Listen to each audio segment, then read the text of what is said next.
Jarvis, drop my needle.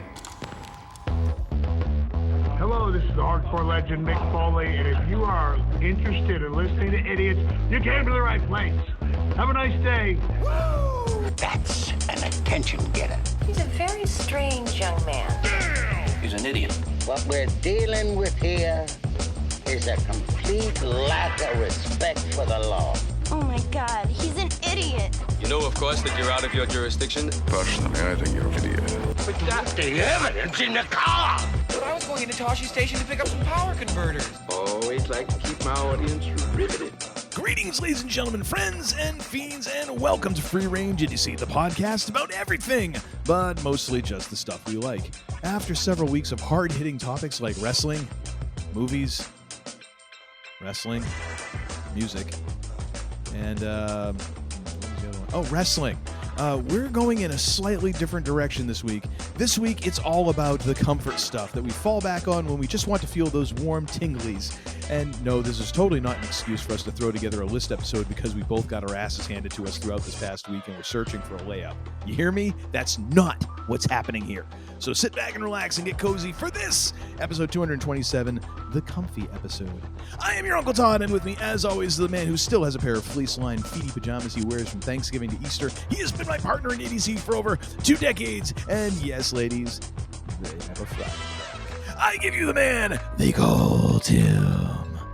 Well, should I grab the World Championship behind me? That's where I am comfortable having it over my shoulder. I had my nephew over yesterday, and we took pictures of him. It was actually kind of funny. I had to put the belt on the ground. He stepped into the center of it because, like, even this kid's sharp, and even he could tell, like, right away. He's like, I don't think that's gonna fit around me. like not that it couldn't fit around him, that it isn't gonna be snug like a belt that could sit on him. So I ended up holding the belt up like waist high, and my wife took pictures that she then sent to. Her brother and sister-in-law to. You didn't do the Paul Heyman, we just hold it up in back of him? I did not. No, I did not. But one thing I did do after we took the pictures, so I took a picture with the big gold belt, and then we took a picture with the winged eagle, and then afterwards I threw them both on my shoulder as I brought them downstairs. I'm like, gosh, this feels good. It's good to have gold over the shoulder, baby. Good to have gold over the shoulder. The amount of pleasure you take in belts that you did absolutely nothing to win is amazing to me. I worked for the income to purchase them. I suppose so. I mean, yeah. There was effort there, my friend. There was effort. Spent mornings nuzzled up against, someone on the train into Chicago, I guess. Fine. I'm just speaking out of jealousy. Well, how are you doing on this fine free-range idiocy Friday? I'm doing well. Energetic and spunkier as ever. And, it's been a good week. Are you feeling virile, though? That's the thing that we all... Oh, virility is flowing through me, so... You didn't even have to ask, sir. You know what I mean? I'm just feeling I can young, virile, I can hear the strong. back hair growing through the headphones. My God. Hey, you know what, Coach, my trainer, Coach Jimmy, had me do yesterday, or about a week ago, I guess, at this point. A Brazilian? Friday. What's that? A Brazilian? No. A workout. Basically, he set me at about like somewhere between 65, 75 pounds on the leg curl machine. This is where your legs start down and you go up and down like that. Okay. Yeah. 75 reps. And he's like, you can take a break if you want, but I want to see if we can get it done in under 4 minutes. And dude, my quads were burning. I bet. Today my quads are burning. When I would get up, we took our eldest out to brunch on Sunday, and so this workout was. Do you whimper when you stand up from the toilet? Is what I want to know. I whimper just getting up. You know what I mean? I just whimper at the thought of having to just make my way through life at this point. So this workout was the prior Saturday. So on Sunday we went out to brunch with our eldest, bringing him back to Chicago. And just getting up from the table, I'm just like, oh my, like I wanted to make noises, but I realized I was in a public setting and I kept them to myself, but it's just like, I mean, just painful. And by the way, getting up from this chair when we're done, oh boy, that's going to feel wonderful. So I just want to say, I love the workouts though. Coach Jimmy treats me right, takes care of me, and I have never felt better in my life from a health strength perspective. I feel quite good. So how are you doing, sir? How are you? Doing well, and all the admiration to you, sir. I don't think I could hack that. Oh my goodness, that just sounds terrible. Not to mention, I had to then follow it up with a goblet squat. So I'm holding a 60-pound dumbbell and doing 25 squats with that 60-pound dumbbell. After having done that to my quads, I was like, did he have a rope that he was just like whipping you in the back with at the same time? Like, well, then later on, I had to do a battle rope circuit where I was doing the outside. So I mean, he basically burned up my shoulders and my quads, and it was good. Sounds like the training sequence in some old kung fu movie of just like torture. Oh, gosh. Well, I'm doing all right. Although I do have a similar, tale of old manness of just, making noises because. Ugh. So last week we got the snow that y'all got. Yes. We got ourselves a bunch of snow, and somewhere in my head I had myself convinced that my snowblower was out of commission. And so I was like, crap, I meant to get this in for a checkup and to get it back into working order, but I did not. And here the snow is a-fallen. And I'm like, okay. So I had to go out and I threw some steak tips on the Blackstone. So while they're cooking, I just kind of started gently kind of pushing some snow off to the side and saw I got about a third of the driveway done while I was, grilling. Mm-hmm. And then after dinner, I was like, I'm just going to go out, and it's like 2-3 inches of snow. I was like, I'm just going to go out and push it off to the side, because then if I have to do this in the morning, I'll have less to do. And so went out in the morning, and it had snowed a lot more than what I thought it was going to. And I was like, you know what? Let's give that snowblower one more try. Mm-hmm. And put some gas in, fired right up. And I was like, nice. I am a schmuck, because what I did was I wasn't thinking about firing it up in the fall, because normally I would want to go and test it out to make sure it's in good working order. Yep. I had somehow convinced myself I did this. I did not. I fired it up at the end of winter, beginning of spring, to make sure it was run dry. And it wouldn't fire up. And I was just like, oh, well, I must have run it dry. And somewhere along the line, that then transposed in my head to the snowblower doesn't work. Oh. And so I went out and shoveled my driveway once. And I've already got lower back issues. So this week has not been great. Oh, boy. But thankfully, like the 4 inches of snow, 4 to 5 inches of snow that fell after I shoveled the first time, tossed that right away with a snowblower, and that helped. But my back is just starting to make a comeback now. So don't do that. Don't be like me. Yeah. But all that to say, I feel your pain. Oh, and I have to ask for your snowblower. Is it because I never understood this. I owned a snowblower, I had a friend who basically gave me one. It was used, but it was in working order. And apparently for that snowblower, it was a Toro, as I remember, and you had to put in a gas oil mixture. Yes. Because it almost like gets its lubrication from the fuel when you mix the oil in or something weird like that. I never ran it because I was afraid I was going to do something wrong. So I just never used it. And I just left it for whoever bought like the home we were in at the time. I just left it for them. Like, here, you can have it. I didn't pay anything for it. You can have it. Yeah. So is yours like that? No. I've always avoided any kind of engine that requires that. Like all the lawnmowers I've had. I've had one lawnmower for like 15, 20 years, and I'm waiting for the thing to die so I can buy an electric and just be done with this. But it keeps starting up every year. So I'm like, all right. But like someone gave me like a weed whacker that would run on like 2-stroke, like what you're saying, like oil gas mixture. And I never used it because I was just again, the thing was I just didn't want to mess with the mixture and all that. And I've just always avoided that because I just don't want to screw around with it. I'm not as you can tell from the story I just told, I'm not the handiest of cats, and I'm not good with small engine repair and all of that stuff. So that's just one extra step for me. So no, mine is it's an Ariens, and it just runs regular gas. Although I have heard a couple of people now tell me, because most gas is like ethanol, like 10% ethanol. Like if you can find a place that has non-ethanol gas, that's better to use in like lawnmowers and snowblowers, because the gas and the ethanol will not separate out over time. I don't know. I'm kind of lazy to go try and find that one place in southern Maine that has non-ethanol gas. So, yeah, I just use what I use and hope for the best. Gotcha. So that's my plan. Gotcha. Okay. It is funny when you run a snowblower, and you know that you're, like, for me, I know my driveway is not in the greatest of shape. Like, we had someone come over and look at it to see if, should we seal it or this? And they're like, no, you don't need to seal this. You need to rip this up. Like, this sucker is at the end of its life. And it's not flat. It's not perfectly flat.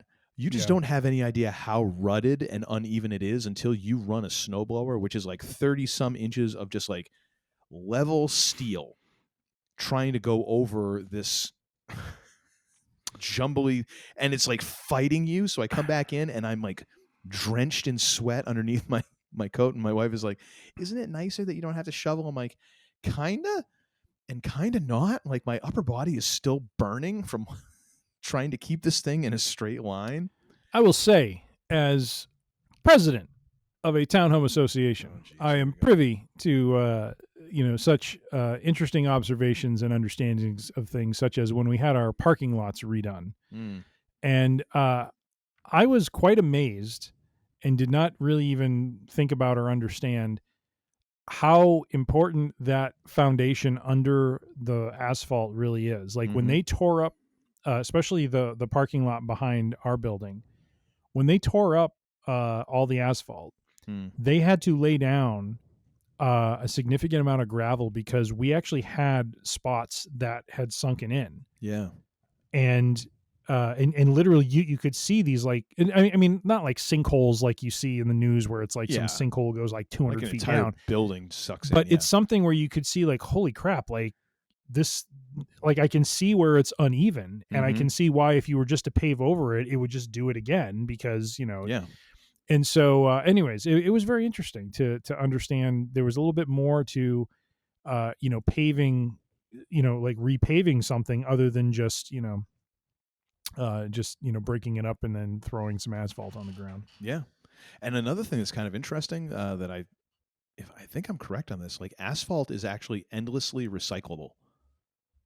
Like, you can rip up asphalt, and then they can reuse that asphalt. Like, they can melt it down or whatever and then just reuse it. Like, it's kind of weird. Yeah. I read that somewhere. Now I'm starting to wonder if it was actually true, because it does sound way too good to be true. Anyways, don't know where we got off, starting off with 10 minutes of driveway excursions. Asphalt. Yes. Comfort. Nowhere even close to being connected. No, not at all. But so this, and I will confess, we both got our asses handed to us this week. So this was basically like, what is the comfort food equivalent of a episode? Lists. We should call this the Cody Rhodes special. What do you want to talk about? That was us, like, yesterday or the day before. You texted me and you're like, this is what we planned. I don't think there's enough time to do it. Yes. What do you want to do? And I was in the middle of, my head was in a totally different space. I'm just kind of like, please, sir, whatever. whatever floats your boat, I will be on board with. So let's go for it. And sir, I got to tip my cap to you. Nice save here, sir. Nice save. I think this is a nice topic, especially this time of year, December. We're reflecting on the year. We're getting into that, at least those of us that are, north of the Mason-Dixon line, or is the Mason-Dixon line east-west? I forget. No, Mason-Dixon is north-south. Okay, thank you. North of the Mason-Dixon line, we're getting snowed upon. It's cold. It's not pleasant to be outside. So what do we do to encourage us to relax, go back and enjoy life a little bit. And Uncle Todd has come up with a 4 things here that I think 4 categories, if you will, yeah. To basically say when life is giving you hard times, here's where you can lay back, relax, and have some comfort. Yes. Well done. And you said you wanted me to intro this, and you just knocked that sucker out of the park. Let me tell you, baby. I shouldn't have said anything. The man's not going to be able to head upstairs. His head's not going to fit through the hallway. You spoke, and I spoke for you. If you will. All right, let's start this off here. So we got 4 categories. We've got comfort music, comfort books, comfort foods, and comfort movies. I'm going to suggest we start with comfort music. So, absolutely. We've got a top 5 for each of these. Let's start off with your number 5 for comfort jams here. So for these, I cheated a little and put 2 songs in. I put in The Garden by Rush and Release by Pearl Jam. I went with albums. That's how I was going with mine. Oh, because I thought you were putting songs. That's why No. Oh, well. In the days of Spotify, here's where we are. Songs sometimes are the comfort. But The Garden from Clockwork Angels and Release by The Garden by Rush, Release by Pearl Jam from the album 10. Both of these are songs that are very introspective, reflective, and have a message of impact of, like with Release, it's a little bit about the impact of fathers on their sons. On The Garden, it's really more about reflection on life and how life is in a lot of ways that garden that we tend to and really just thematically and just musically is just a very beautiful piece. And so I tend to go to these two. The way I was thinking about this, like the way my week goes, I like to listen to music sometimes getting on the train or getting off the train as I'm going to the office or as I'm going home. And it's really kind of trying to get me in a place where I can zen out a little bit, or if I'm on my way to the office, to kind of get me, psyched up for the day. This is more probably kind of toward the end of the day when I want to kind of get into a more zen sort of place. And so both of these are my go-to on Spotify for a little bit of quiet and a little bit of so. All right.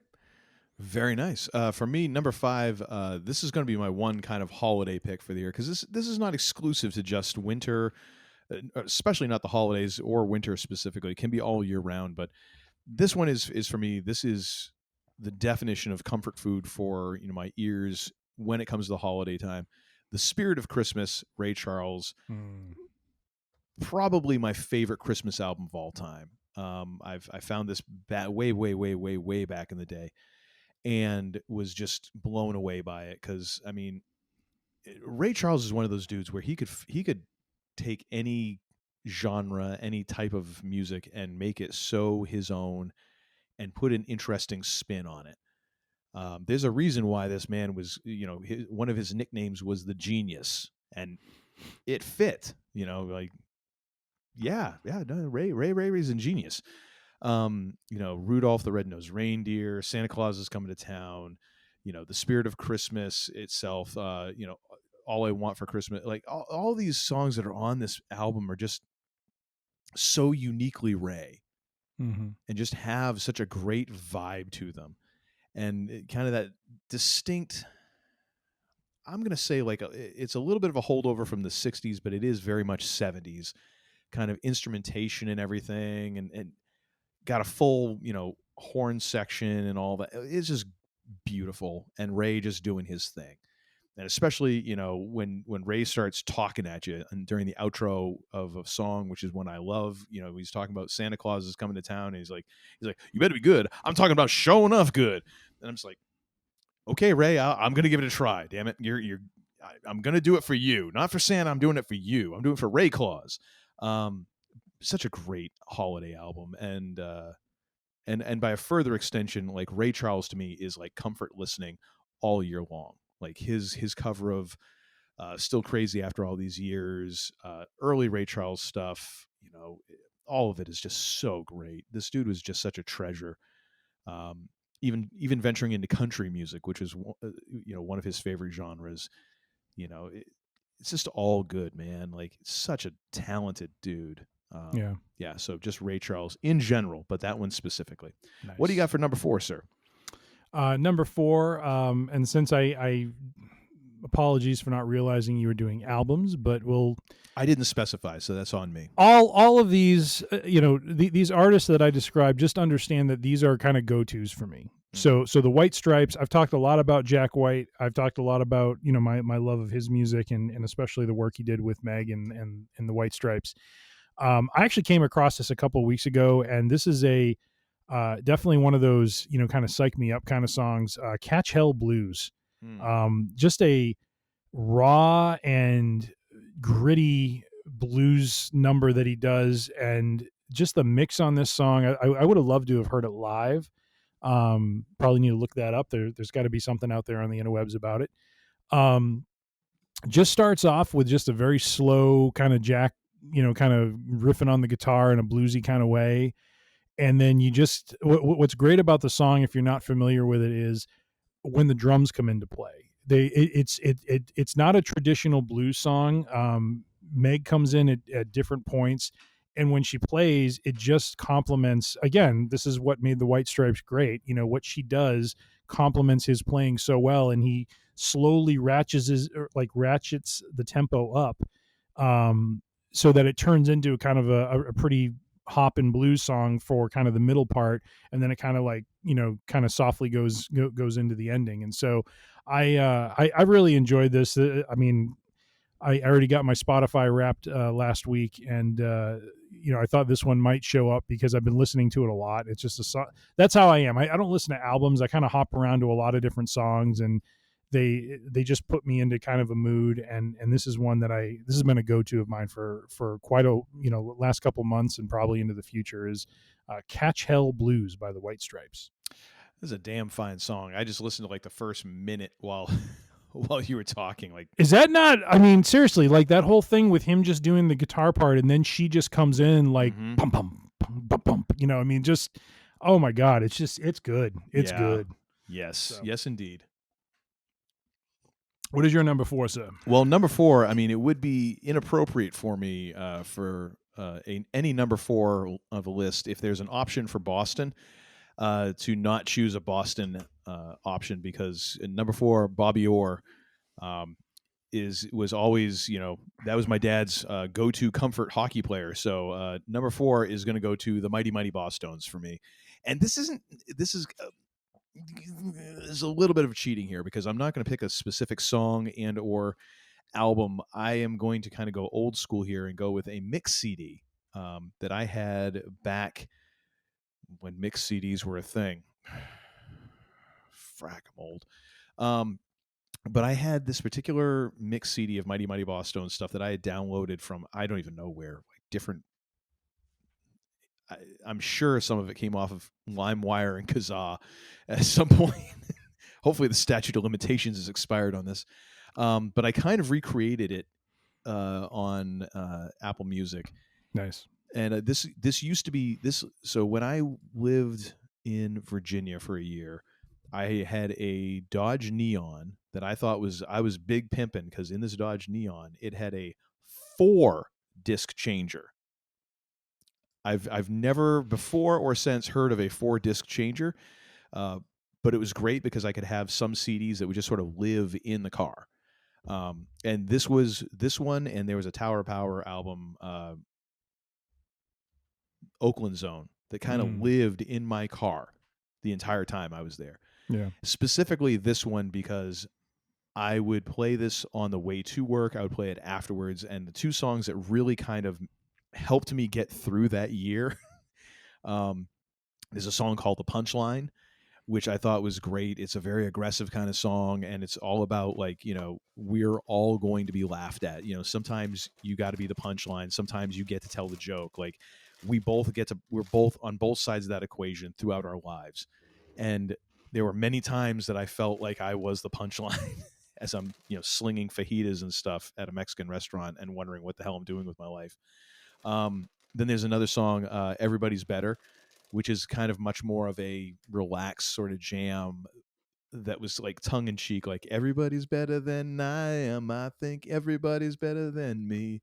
Too many of them to avoid. I could be that I'm paranoid. I met a yeah. It was, but it's one of those things where it was just again like finding a way to laugh at myself because I'm like, this is an utterly ridiculous life I am leading right now. I need to laugh at myself, otherwise I'm going to cry. But other than that, like also just Mighty Mighty Boss Tones in general, like it's so sad to say they came to Boston, Jackknife to a Swanner, kind of some old school ones. Then we got Royal Oil, of course, 128 Number Days off of Let's Face It, which is of course The Impression I Get is on there, and then we go to Lights Out. I mean, there's just so many great tunes by those guys, and there was always a little bit of humor, but there was also a lot of aggression with them, which was exactly what I needed. And it's exactly what I need now sometimes too. So I find myself going back to that mix a lot. What do you got at number 3, sir? My number 3 is A Charlie Brown Christmas by Vince Guaraldi Trio. This is must listening for the family, especially during the holidays. And this is kind of, I guess, my holiday inspired pick, but there isn't a song on this album that does not take me back to my childhood and is not very much just a part of me in this Christmas season. Very much enjoy the kind of jazzy overtones of this album. I love the drum brushing on some of these songs. It's just such a part of the texture of it, and it's just they're very calming, very relaxing songs, and just very much enjoy it. And so this one for me is must listening during the holiday season. It is on heavy rotation for me right now. Nothing like going from Catch Hell Blues into O Tannenbaum. Yeah. But variety's a spice of life, man. It is. But I got to tell you, A Charlie Brown Christmas, if you have not taken the time to listen to that album, it is the right time of year to do that, and you will not be disappointed. It is comfort is but a word to describe this album for me and in my life. So that is my number 3. How about you, sir? Well, so one quick comment on that. It's amazing when you look back at like our lives and kind of that what we've been influenced by. We lived in this very unique period of time when there was this very kind of undercover jazz influence to a lot of the stuff we were encountering, like Charlie Brown. Yeah. Those are amazing. I mean, those are great jazz musicians making that music.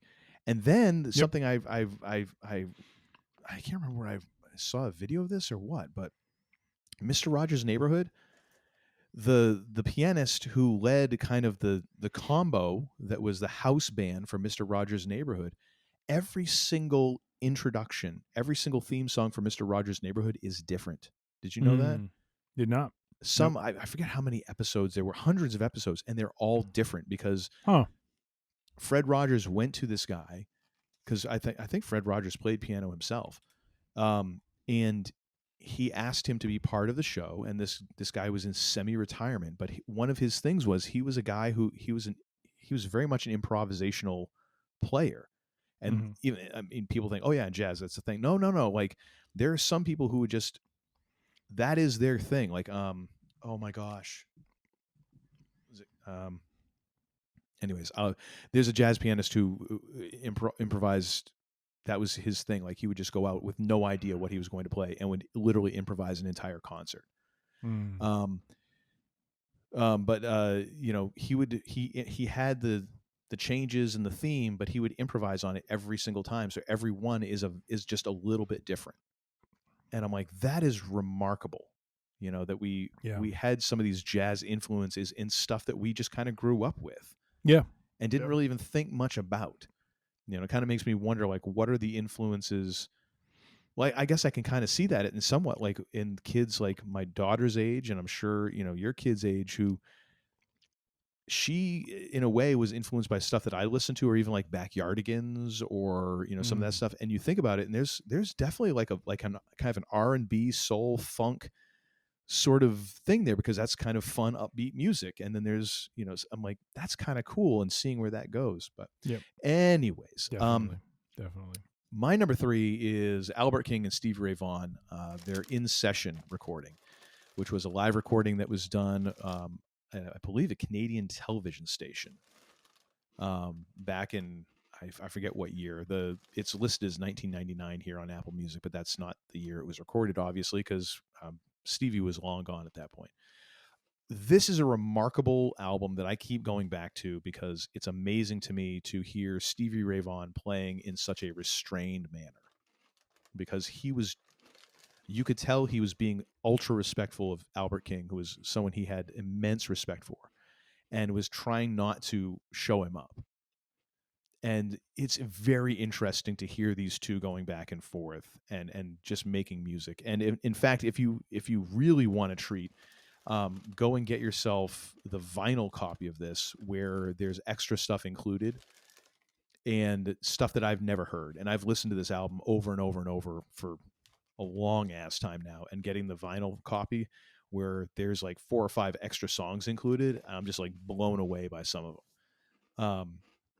But it's always one of those things that I like going back to, because it kind of reminds me of like, oh, this is why I really have a deep appreciation for the blues, because of just the artistry involved and the virtuosity that can be involved, and the fact that, like, you know, Stevie Ray Vaughan can play tons of notes and all that. Albert King was always one of those guys that I would hear, and he could play like 3 notes, and I'm like, okay, he just told you his entire life story in those 3 notes. But you can see how Stevie Ray Vaughan evolved from listening to a healthy dose of Albert King, and to the point where in some of the songs, like Stevie will play something and Albert goes, "That sounds familiar." I'm like, he's totally busting on Stevie for stealing one of his licks, right? And just right. like improving it. Yep. And it's just so great. Inspiration. Oh my gosh, such a great album, and such a great time capsule of like 2 masters just having fun. Yeah. You know, and it's great. Yeah. Awesome. So what do you got for number 2? Oh, here's a surprise. Well, and I got to say, this predates wrestling. This predates CM Punk. This was introduced, honestly, Living Color, and this song was introduced, Cult of Personality was introduced to me by my good friend, the man they call Matt.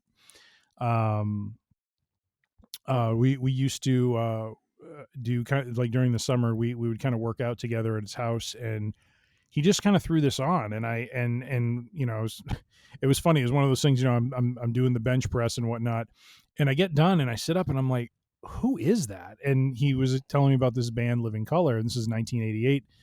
And I was just like, back then there was something about that song that just spoke to me, musically, obviously lyrically, but I mean, especially musically.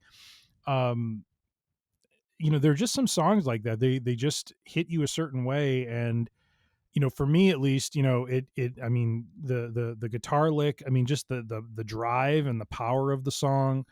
The guitar solos were incredible. I mean, we have the remastered version now, but back in the original version, I mean, everything about that song just screamed energy and screamed power, and you know, all you know, those 4 guys just had a magic there with that song. And so for me, it's a you know, something I listen to often, again, for inspiration, for energy, for drive. It's definitely something, you know, coming into the office, you know, getting off the train, I kind of throw it on sometimes. Just, I don't mean to say to psych me up, because I mean, I enjoy what I do, but it's one of those things where it's like, sometimes it's just the kick in the pants that I need, you know, to hear that song and to hear that energy to start my day and stuff. And so, yeah, just, you know, I know that doesn't sound like a comfort sort of thing, but it is in a way. It's an energy that I like to always go to, and that comes from this band and this song, Cult of Personality. So,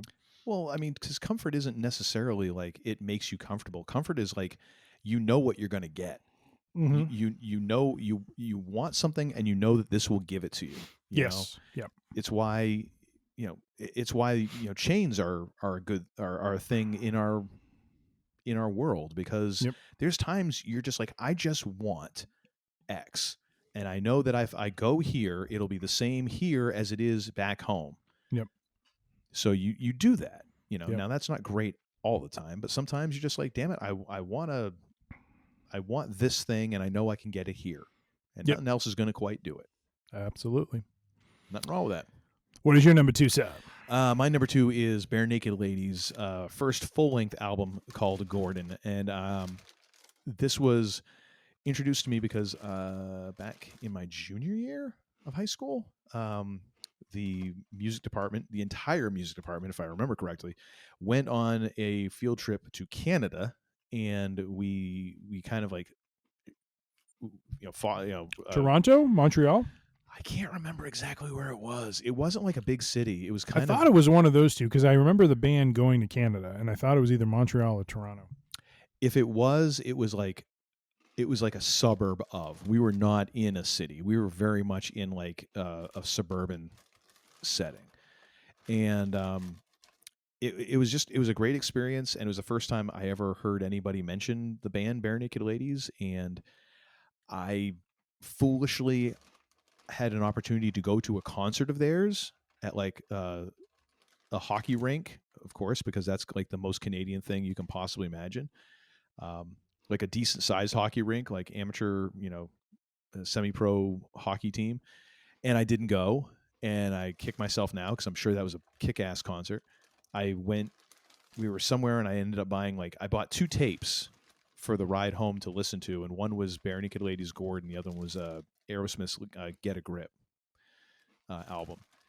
And I just remember being blown away by this, and I, again, kicking myself the 12, 13-hour drive back to the U.S., because I was like, this is funny. This is funny, and it's really well written and really well performed, but also had some moments of like real sadness in the songs. It kind of just ran the gamut of emotions. And to this day, I still know like 90% of the lyrics off of this album after not listening to it for, months and months and months. And I'll put on a song and I'm like, yep, I still know every single word, every single nuance, because I've listened to it that much, and it's just kind of embedded itself in my brain. So for me, like, kind of sometimes when I want like to reconnect to kind of like, late teens, early 20s, sort of like that energy and goofiness. Yeah, I know it's hard to believe that I need to reconnect to goofiness, but if I want to connect to that particular brand of goofiness, this is kind of where I go to, because I'm like, I know this so well.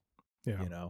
Like I know the next song coming up. I don't even need to look at the order or like all of it. And just so good. And it's a great band too. Like people, I don't feel like they get nearly enough credit for just being a really good band. Oh yeah. My first introduction to them was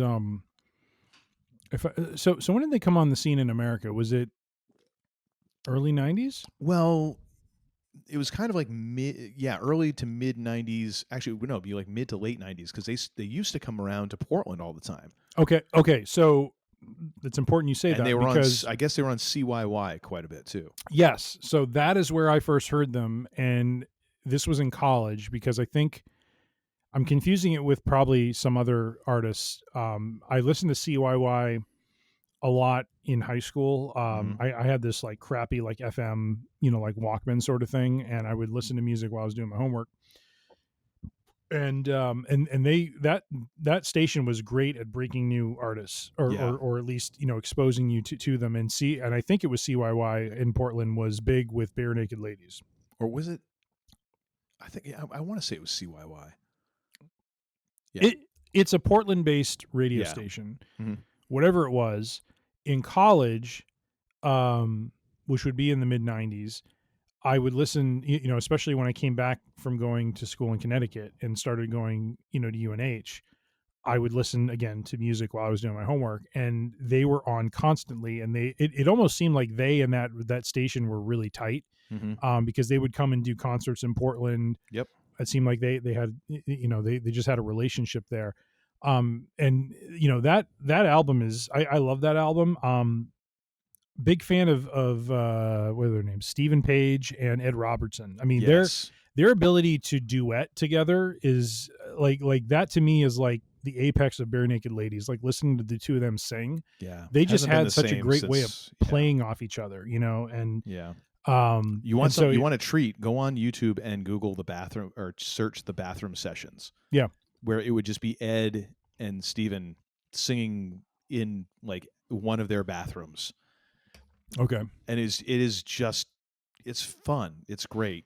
And I wish that they had a reunion when Steven got back on stage with them when I think they got the Juno, basically the Canadian Grammy Lifetime Achievement Award. And I was really hopeful that maybe bygones would be got bygones and we'd get a reunion properly, but it doesn't appear that's going to happen. So yeah, okay. It's just not, it hasn't been the same since, and I get why it had to kind of end, but yeah, it still sucks as a fan. Yep. Absolutely. What is your number one comfort music album or song, sir?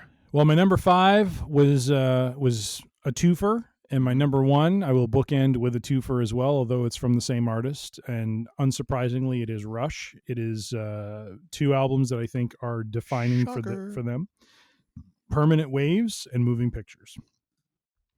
Permanent Waves is the album that had Spirit of Radio, Natural Science, just a Free Will, just a number of great hits that are synonymous with Rush. And then of course Moving Pictures is probably their trademark album. Like that is the album they are known for. Tom Sawyer being one of those songs. And just listening to these albums, I just absolutely love the music on them. Let me look them up real quick. I didn't have it pulled up, unfortunately. Permanent Waves. Let's talk about that one. Where is it? Yeah, Spirit of Radio, Free Will, Entre Nous, Different Strings, Natural Science to me is such an underrated song. Like if you, I will challenge you, sir, to listen to just that one song and just listen to it all the way through. It's different. It is not a pop hit in any way, shape, or form, but there are little things that the band does throughout that song, rhythmically, musically, lyrically, that I just think is very cool. And, I would just highly recommend checking it out. Moving Pictures, like I mentioned, a lot of fans familiar with Tom Sawyer, YYZ. What else is on there? Sorry, I got to pull the list up. Red Barchetta, Limelight, The Camera Eye, and Vital Signs. And then I'm not as big a fan on Witch Hunt, but most of that album is great. That's like go-to listening for me, and is one of the reasons why pretty much for the last 5 to 7 to 10 years, Rush is the top artist in my Spotify Wrapped list. So but yeah, I would highly recommend Moving Pictures and Permanent Waves. That is something I definitely would put on whether I'm doing stuff around the house, whether I'm trying to relax. It's just what I love to listen to. So, right on. How about you, sir? What is your number one comfort music? Number one comfort music. I'm going to go with this one just because it's one of my favorite bands of all time, and this is the first album I ever heard of theirs. I'm going to go with Back to Oakland by Tower of Power from 1974. Kind of considered one of like the big 3 albums that they had in the 70s that really cemented them, brought them to prominence. I believe Tower of Power, oddly enough, their self-titled second album, which had Soul Vaccination, What Is Hip on it. So Very Hard to Go, which was their big crossover hit ballad. Back to Oakland, and then Urban Renewal were kind of those big 3 albums that were very big for them in the 70s. Back to Oakland was huge for me because it was the first one that a friend played for me in high school that turned me on to Tower Power, and I was just like, literally, what the hell is this? Because it starts off and ends with Oakland Stroke, which is kind of just a vamp and just a groove that bookends and the thing. So you start off with just this great little drum friggin' lick getting into the thing, and then the horns kick in, and it's just off. It's just off to the friggin' races, and blew me away when I heard it. You get into some great standards in here that I've heard a bunch of these performed live, which are great. But Don't Change Horses in the Middle of a Stream, which we got to see and hear them play at Red Rocks, and which I've actually had a chance to work into my band's set list, in spite of the fact that we're about 5 instruments short of properly doing it, but it works. Just when we start making it, great little kind of ballad sort of thing. Can't You See You Do Me Wrong is friggin' fantastic. Squib Cakes is a instrumental featuring Stephen Kupka, the Funky Doctor, on Barry sax. Man from the Past and I Got the Chop are two very, very underrated Tower Power songs. I love those. And others on here like Time Will Tell, Love's Been Gone So Long, Below Us All the City Lights, beautiful songs. They're just not my personal favorites, but they're still well worth listening to.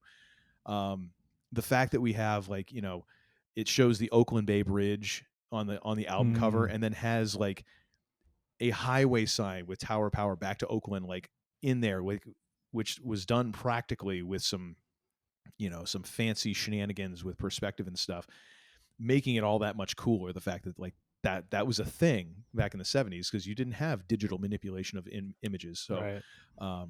But yeah, that to me is like kind of going home when I feel like I want to hear some TOP. Like, yes, let's put on this album. Nice. But just in general, Tower Power is one of those things. I'm like, yeah, I need a little Oakland soul in my life, and then everything is all right. It is not surprising, given that we have both done respective album, or not album, but I guess band dissection episodes with special guests on this program. So we need to find a way to cross the streams on that. Like, how do we somehow link Rush and Tower of Power? Indeed. I think next year we need to get Brenda Moore back for revisiting Rush, given that we're going to both be seeing them over the summer. Oh, okay. You and him. I was like, I didn't realize I was seeing them. You are not seeing them, but he and I are separately. He's going to a Boston show. Yeah. I'm going to a Chicago show. And probably would be good to get us together. And then you, sir, your good friend, Jim, bring him back, and maybe we do a redux on Tower of Power. Perhaps. I have not been to see Tower Power live since we saw them at Red Rocks. At Red Rock, yeah. In a way, I'm like, I don't know that I want to spoil that. Like, that was just that was amazing. Perfect. That was amazing, sir. Yeah. How about this? Let's go with comfort books next. And all right. We'll kind of get into the foods and the movies. The what and the what? The foods? I got a peanut butter cookie that's trying to make its way back up. Ladies and gentlemen, what do you want to talk about? Yeah.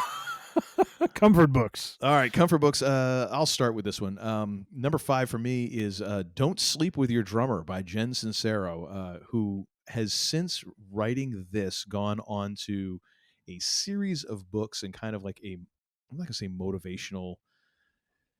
It's kind of motivational self-help, but her books like, How to Be a Badass and a series like that. And she's very encouraging and all that, but she's a former musician, and Don't Sleep with Your Drummer is a very interesting book. I bought it eons ago, and it took me a year or two sitting on my shelf to actually read it. And then once I did, I was like, I'm friggin' stupid for not reading this sooner. It's basically the tale of a woman who decides to give up her 9-to-5 job to pursue her dream of being a musician. And it's written in a very interesting way in that it's like diary style. So it's following the evolution of this dream in this band and all of the missteps and all of that stuff that go along with it. And honestly, it's one of those books that it kind of helped me get over the hump in forming a band. And every so often when I feel myself wavering a little bit, I go back and I read this book, not because it's like a map of how to start a band, or it's almost like in a way, it's like, here's everything you don't do if you want to have a successful band. Yeah. But at the same time, it for me is inspiring because it is very much like that. You just need to, in a way, just say F it and start. And it's amazing what you can achieve when you just kind of get to that point and realize like, oh, why have I not done this sooner? And it reads very quickly. It's not, it doesn't bog down really at all. So it's a quick read and a fun read. I really wish that she would write some other fiction because I felt like this was so great. There's funny parts of it, there's serious parts of it. So it's all really good. Yeah. But obviously, she found out where the money was at, and that's where she's gone to. But I'm glad we at least got this one. So, yeah, Don't Sleep with Your Drummer, Jen Sincero. What's your number 5, sir? I love her name because back in the mid-'90s when Vince was still doing stupid gimmicks, there was actually a wrestler named Sal Sincere. which you're just like, huh? Yeah, I it boggles the mind. Yep. Bye. My number 5 is George Lucas, A Life by Brian J. Jones. Kind of, rounding out the bottom of my list here and kind of up to the mid part of the list is really a bunch of either memoirs or biographies on various people who I have very much looked at for inspiration or have been in awe of because of what they have produced. And George Lucas is one of them. He remains for me someone who has this unique ability, like this unique standing as someone who created really an entire universe that that generations have just attached themselves to and have a tremendous fandom for. And it was very interesting to read about his life, how even as a young man, went through a horrendous car accident that really should have taken his life but didn't, and kind of what led him into filmmaking, how he got into the process. Really his relationship with Francis Ford Coppola was really interesting. I didn't realize the two of them had a really strong working relationship for a while.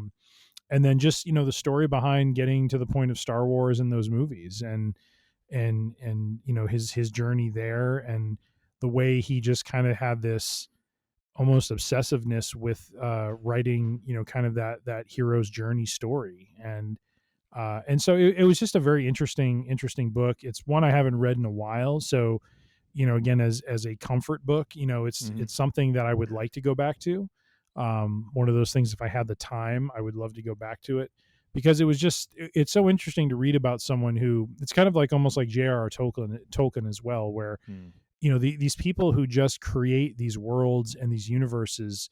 Tolkien's case being someone who I think was a linguist, creating an entire language to go along with, this new. Didn't he create the language first? He did. Yeah. I think he created Elfish first, and then, and it went from there. And I came up with this cool language. Now there must be a story behind it. Well, I just look at that and I'm like, I look at that and I'm like, what am I doing wrong? You know what I mean? Like, how should I, I'm not clearly doing enough, this guy's such a loser inventing languages and worlds and universes. And I'm sitting here, I'm going to flick the channel. You're sitting here talking to me. Actually, I think we found it. I am the problem. Come on now, sir. I've created such a drag on your life. I look forward to these conversations. And, I'm just talking about the last 20 some odd years. I've created this emotional, mental drag on your life where you're like, if only I could have written written a trilogy of books. Lest we not forget. Oh boy. That with you, sir.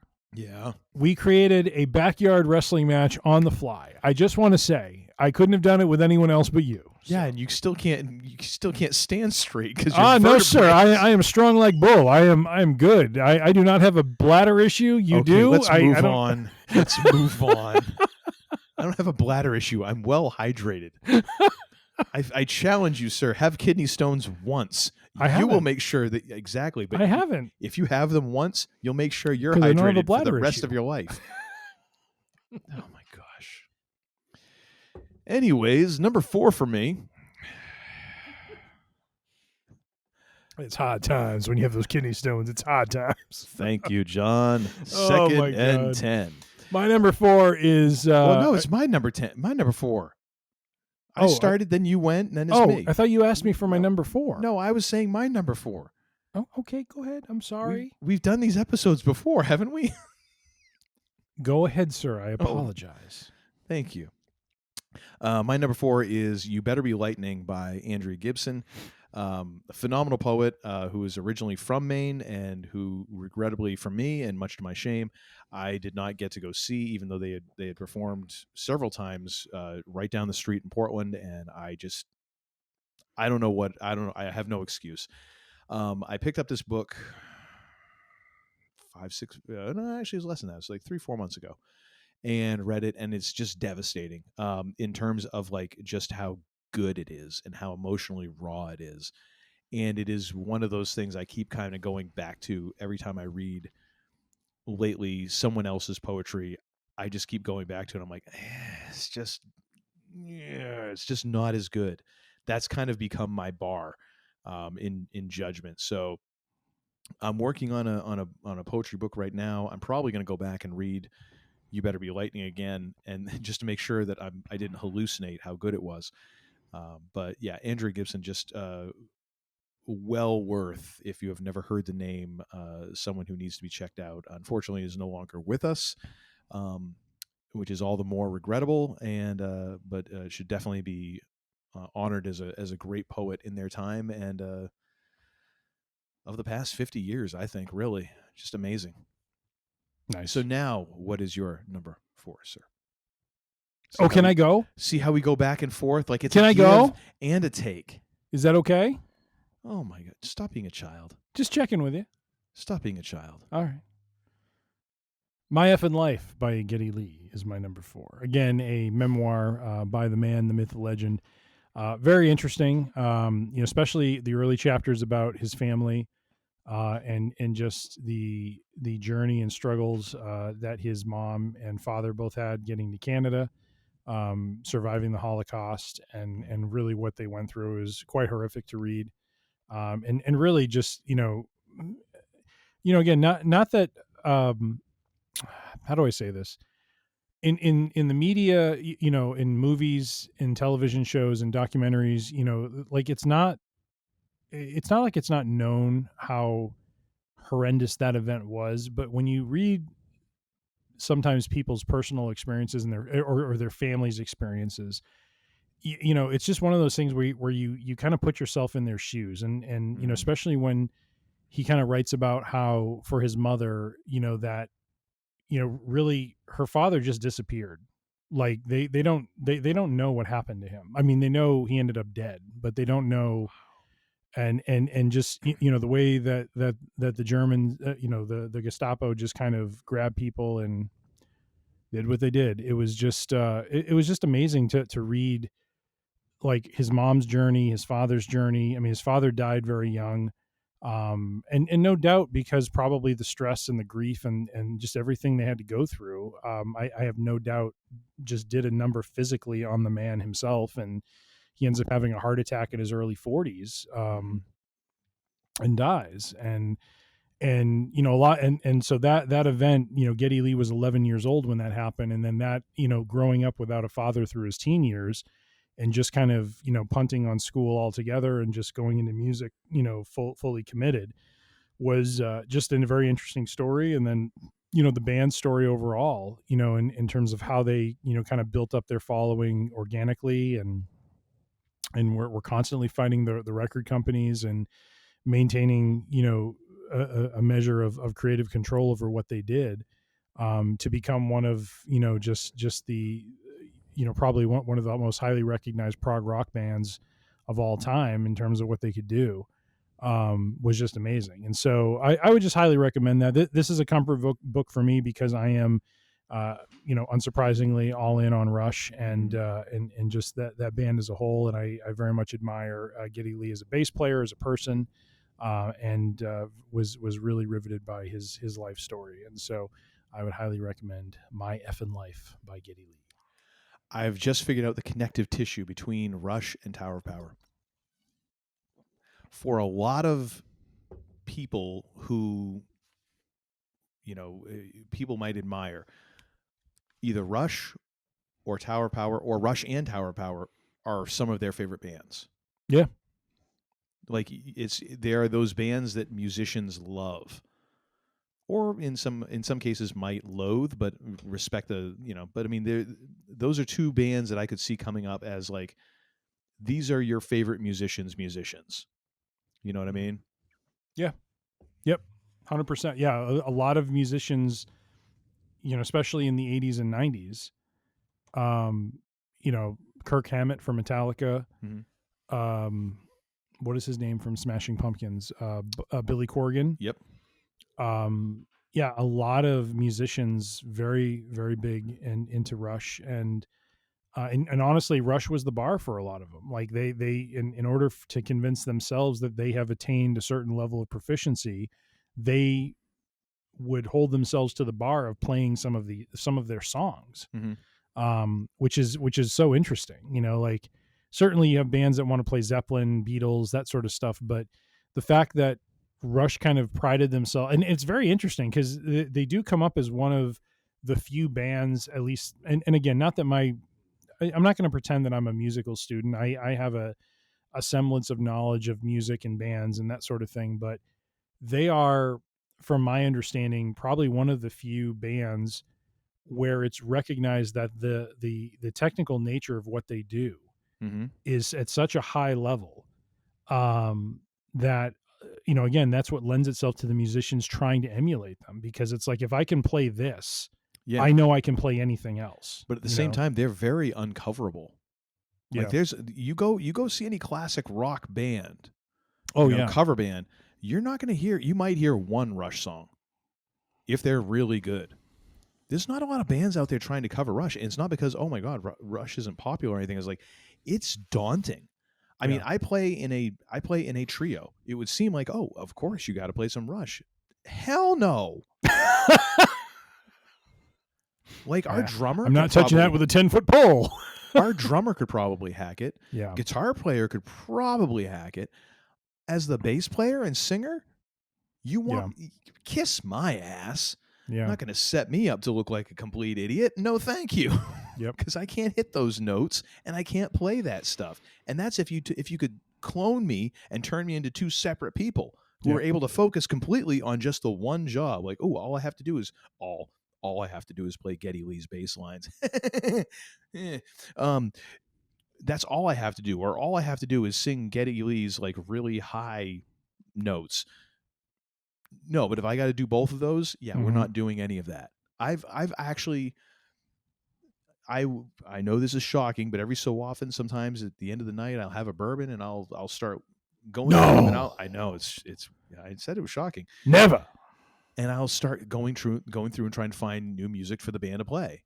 And I have gone through Rush, and literally it's 30 seconds in every song. I'm like, nope.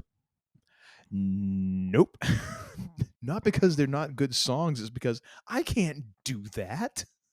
Like, I just literally can't do that. Yeah. Like, I can feel it from like the tips of my fingers, just the very cells in them going, no. Mm-hmm. Damn. Yeah, so you have to recognize the skill, I guess is what I'm saying. Yeah. Where are we at? So I've done my number 4. I think you do your yes. number 3. Yes, I'll try and make this brief because we are getting a little long in the tooth here. But my number 3 is Still Life with Woodpecker by Tom Robbins, which is the first Tom Robbins book that I ever read, and kind of grabbed a hold of me. And it's a book that I will kind of go back to when I'm looking to kind of cleanse the palate in terms of like fiction for me. A very unique voice in terms of his writing and the way that he does things. He gleefully breaks every single rule that you would that you would imagine authors have, but he's just really good. Mm-hmm. And he's good enough that he can pull it off. And at the same time, like, you also get the feeling like he knows that he can pull it off, which makes him a little aggravating, but yet still admirable. It's tough because a lot of his stuff, even though, I was reading him in the mid to late 90s, and I felt like some of it was fairly contemporary. And I look back and I'm like, oh my gosh, this stuff was written in like late 60s, 70s, early 80s. Tom Robbins, I think, has only written like 8 or 9 books, which is a shame. It's a shame that that's all that we have. But at times there are moments when you're reading his stuff now where you're like, this is a bit problematic because we're dealing with, again, a time, decades gone by. However, as a Gen X 90s kid, I'm kind of like, nothing bothers me because, I grew up thinking the world was going to end any second now. I was going to crawl onto my desk and be vaporized. So, what's a few weird ideas?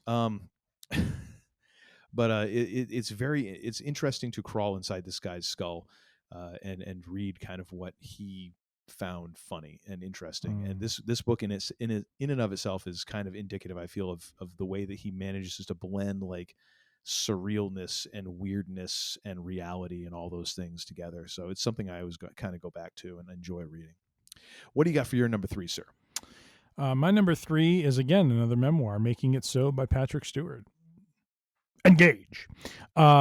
His story, again, fascinating, really interesting to see, having a long journey like he had to prominence, and, the way that, he just kind of, from very meager beginnings, was able to, cobble his way into an acting, career, and really, establishing himself as a major player on the British, scene, in terms of, being part of the Royal Shakespeare Company, and just the way he built himself into opportunities like Dune, which, again, the early 80s Dune was not great.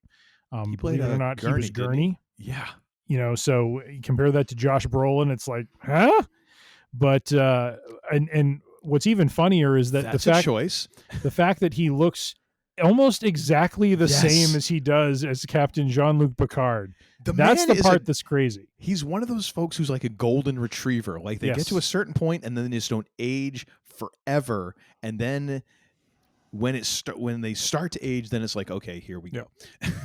But yeah, Patrick Stewart looked like he was like 52 for 20 years. Yeah, basically. And, surprisingly, very little of the book. I mean, he does spend time on his experience on The Next Generation and all of that, but it's not like the focal point of the book, and he's very, transparent and honest about, like he ends up having an affair, and he's very open and honest about the mistakes he's made, and he knows the impacts that had on his wife and on his children, and he's just very open about the regrets, and so I just feel like it's a very interesting book overall, to just get a sense of someone who, where celebrity wasn't necessarily a given, and yet he worked his way into it through hard work, through some of it through luck, and some of it through, and he talks about this too, the fact that he brings up the fact that just about how the arts have really suffered, because there was a point in time where, especially in Britain, there was a lot of programs that were government, supported, that allowed him to continue his education in the arts and in theater, whereas today they don't exist. And so, he's almost like advocating for bringing that back to some degree, because there are a lot of folks out there who cannot afford, or who he would not have been able to afford going to the school that he went to, and getting the experiences that he did. And so, very, very interesting story from someone who, even though we look at him and say, oh yeah, Patrick Stewart, great star, that was not for certain for him, and it was very late, in a lot of ways, late in his career and his life when that happened. For him to land and become, Jean-Luc Picard, and establish himself as a stalwart of part of the Star Trek lore. And so, do check it out. And it is something that I would definitely go back and read again, because I draw inspiration from folks like him, who work hard, who have really, a purpose and a mission, and make something of themselves through it. Very nice. What is your number 3, sir? Well, I did number 3. We're going up to number 2 now here. Number 2 for me is Love is a Dog from Hell by Charles Bukowski. Good Lord. Charles Bukowski, kind of one of the most well-read American poets of all time, and for a long time just kind of shunned from the literary world and academia.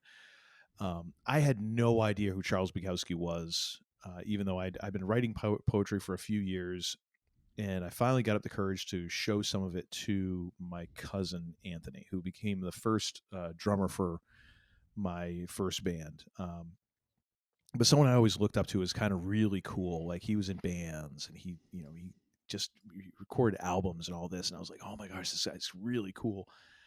And so I'd hang out with him, and I showed him some of my poetry, and he's like, oh, you must read a lot of Bukowski. I'm like, who? He's like, Charles Bukowski. I'm like, who? He's like, come on, you must have read him. Like, you write your writing is obviously inspired by him. Like, I have no idea who you're talking about, dude. And he's like, okay, well, you need to go read him then.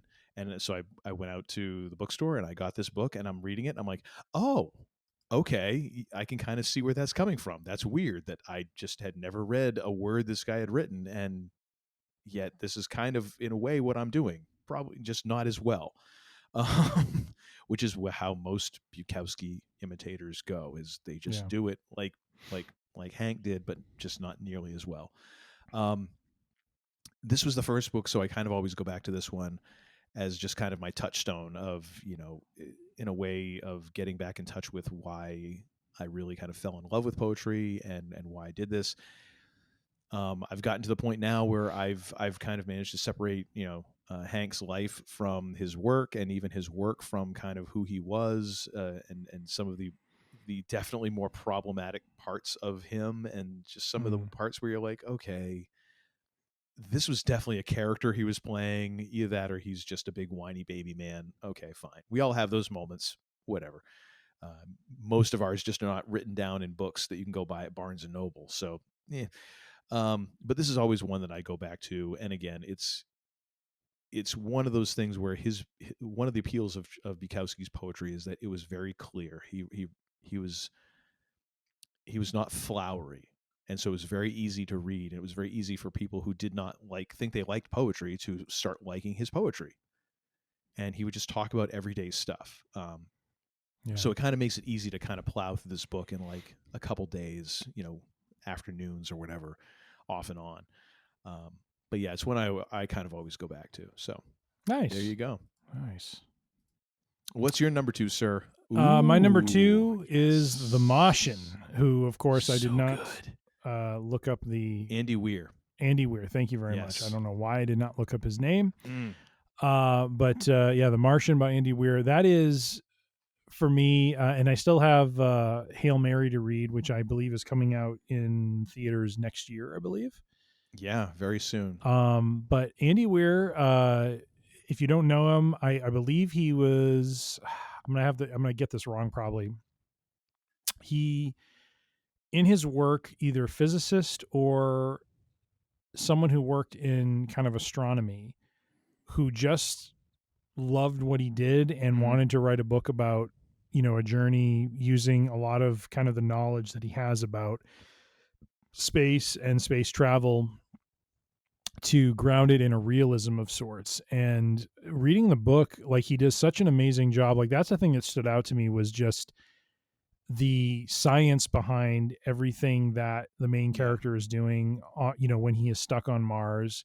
It really is this kind of like, if you can immerse yourself in the book, it really does probably hit you a certain way. Like, how would I be if I was like, isolated and alone on this planet that I know I was going to explore, but everything has gone horribly wrong, and what am I supposed to do? And the way that the character kind of thinks through these problems and the challenges that he deals with and the way he's trying to think through it.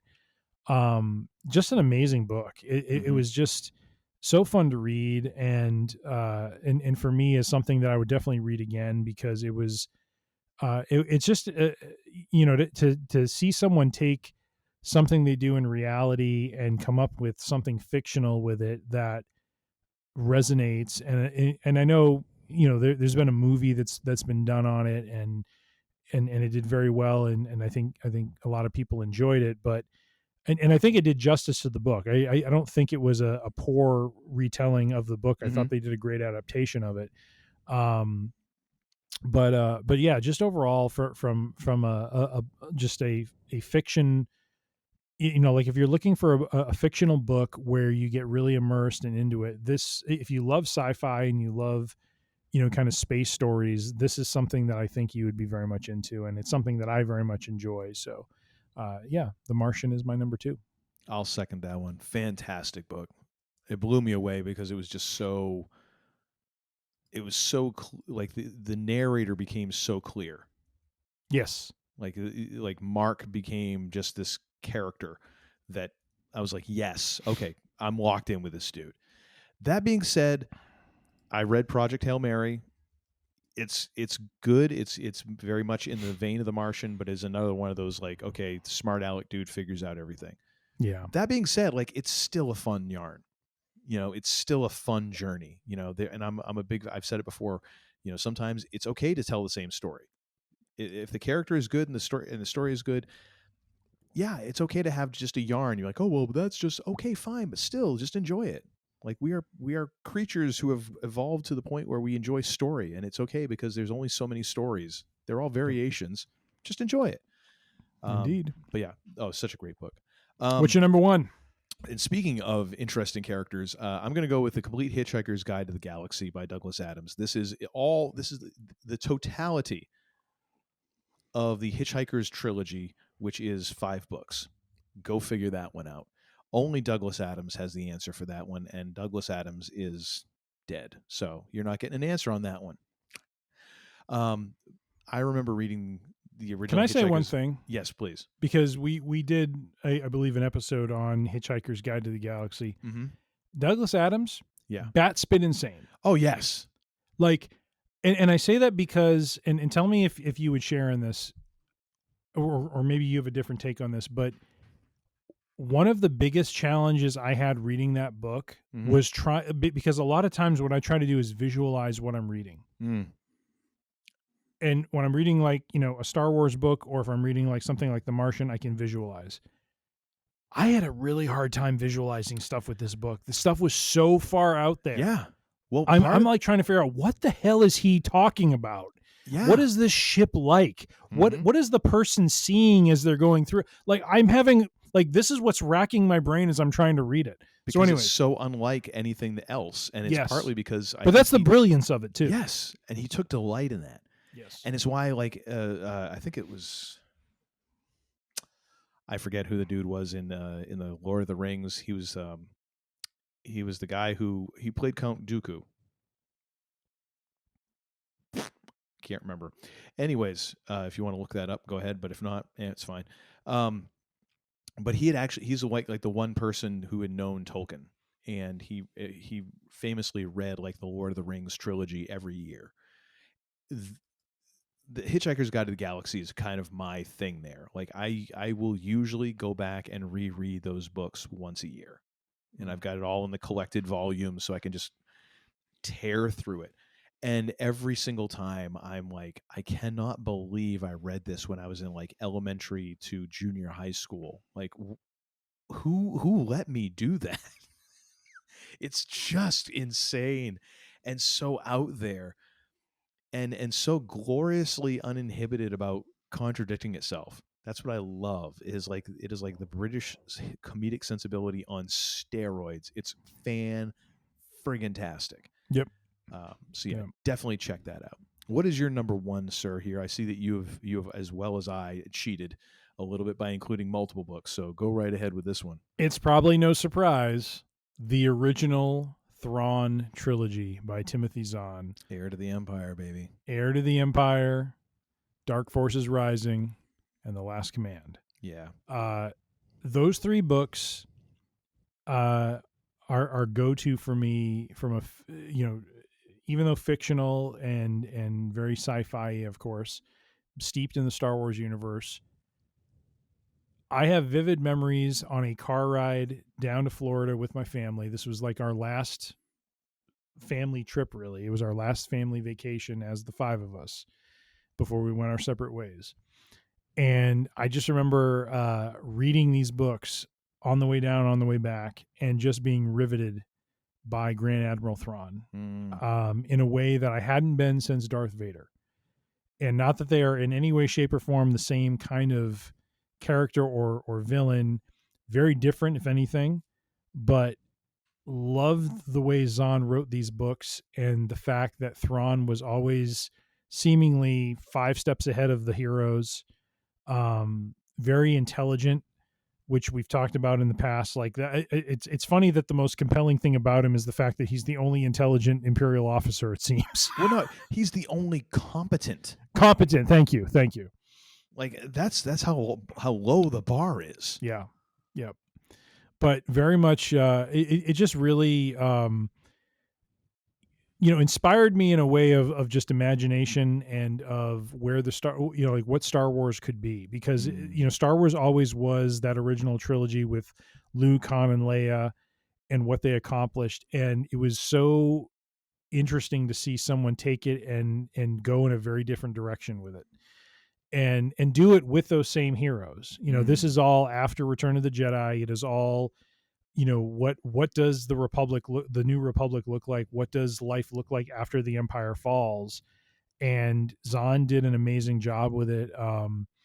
What was very interesting to me was, I've read that part of, his research and the way that he wrote these books actually was getting into some of the lore and some of, because once the movies were done, there was a lot of different, writings and works that kind of went into Star Wars. And one of them was Star Wars, the RPG, the role-playing game. And it was actually that game that Zahn drew some inspiration from, just trying to understand the other worlds. He wanted to get into, different areas of the universe that hadn't been explored before. And this role-playing game and the company that was behind it really kind of provided a lot of material that he drew from in order to write that. And so I thought it was, just really interesting that, he was even inspired by the works of others in order to kind of, write these books and do them in a way that seemed genuine and consistent with the universe that had been established. And so, so for me, the original Thrawn trilogy will, I think, always be for me one of the most, from a comfort reading perspective, just a great set of books to read. We've already done a book, kind of, I don't want to say a study, but kind of a book club sort of thing that we did with Jimmy Dice on this. And these are great books. And for me, will always stand as for me, the expansion of a universe that I very much enjoyed as a child. Good choice on that one. Thank you, sir. I will throw my book club sticker on that recommendation. Pam. And now I am going to request a brief interlude. A bladder break, if you will. Yes. I might join you. All right. You do Not that. physically, but, in spirit. Well, that'd be an awful commute. A few moments later. All right. On to our comfort foods. Now, I'm going to let you go first on this one because we talk enough about food, and you are the food meister. So what is your number 5 comfort food? Very much in line with my diet, charcuterie. A lot of meats, a lot of veggies, maybe a cracker here or there, a little carby. But overall, a fine substitute for dinner or lunch. Just a hodgepodge of meats if you can find them, and dips and hummus, maybe a cheese spread. Hummus, good stuff, dude. Hummus with vegetables is amazing. My wife likes to get brie, different kinds of cheeses that are, and I don't know how much of this falls into what you can do or not, with being gluten-free. I think cheeses are okay, right? Or no? Pretty much all of them, yeah. Okay.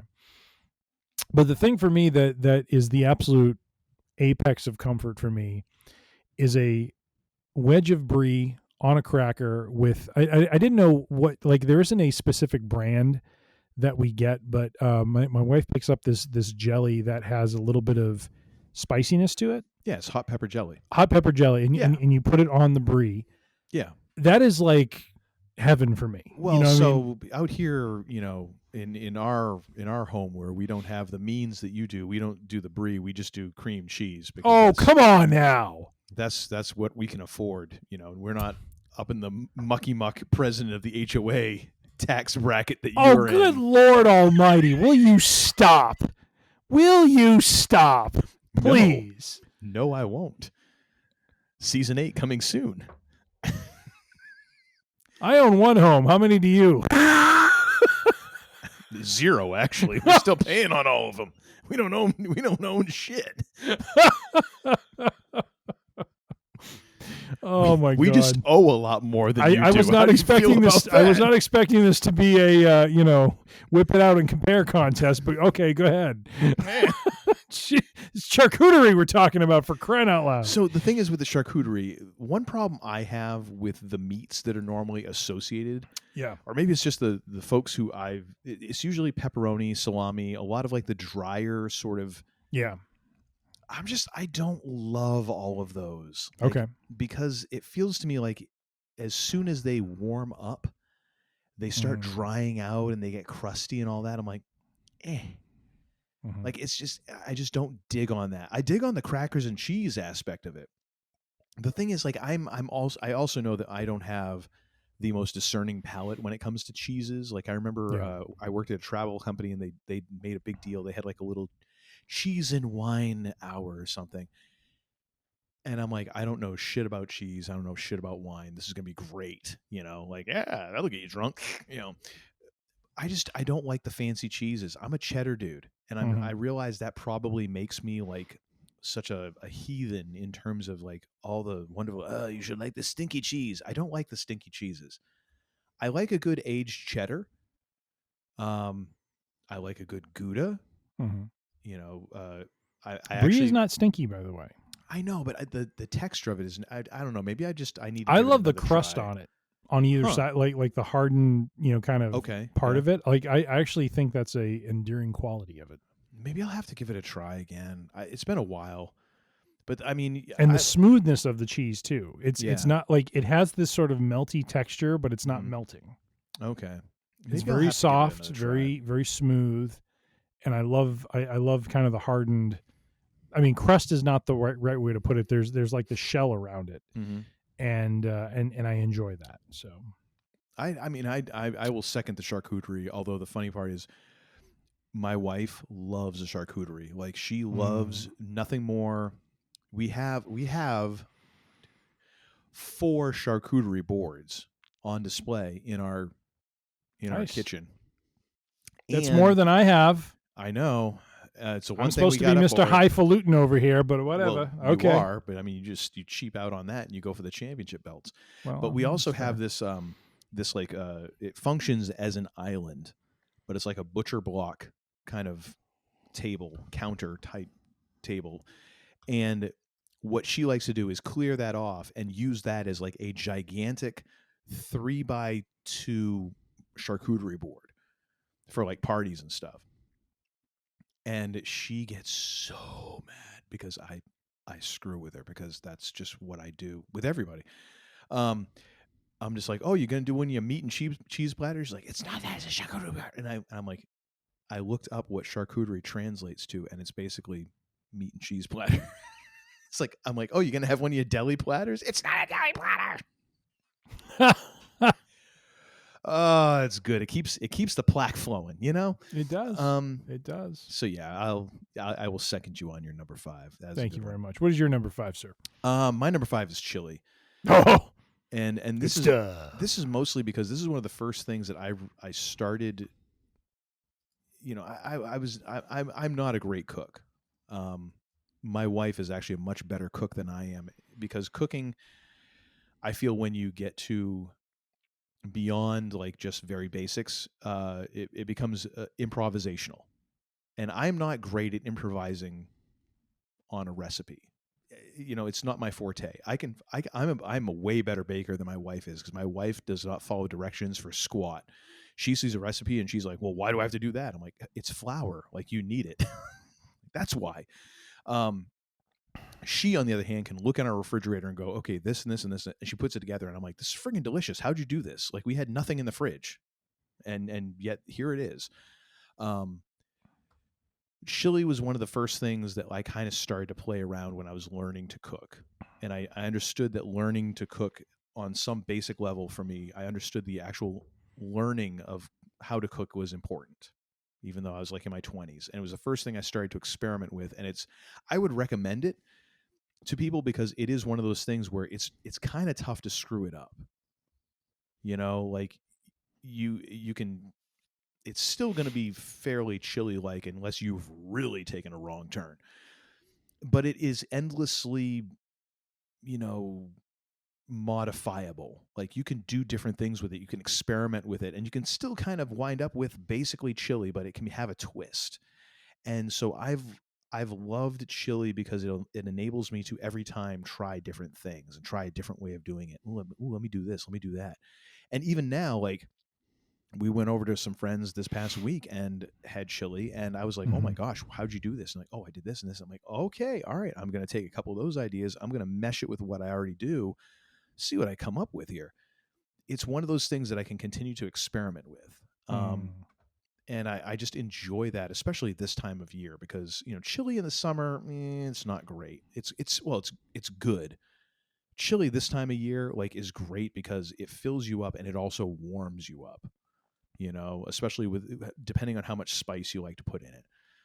So that is my number 5, because it's one of those things I always kind of go to, like, especially in the winter, like, all right, every other week I'm making chili. You know, that's just the thing.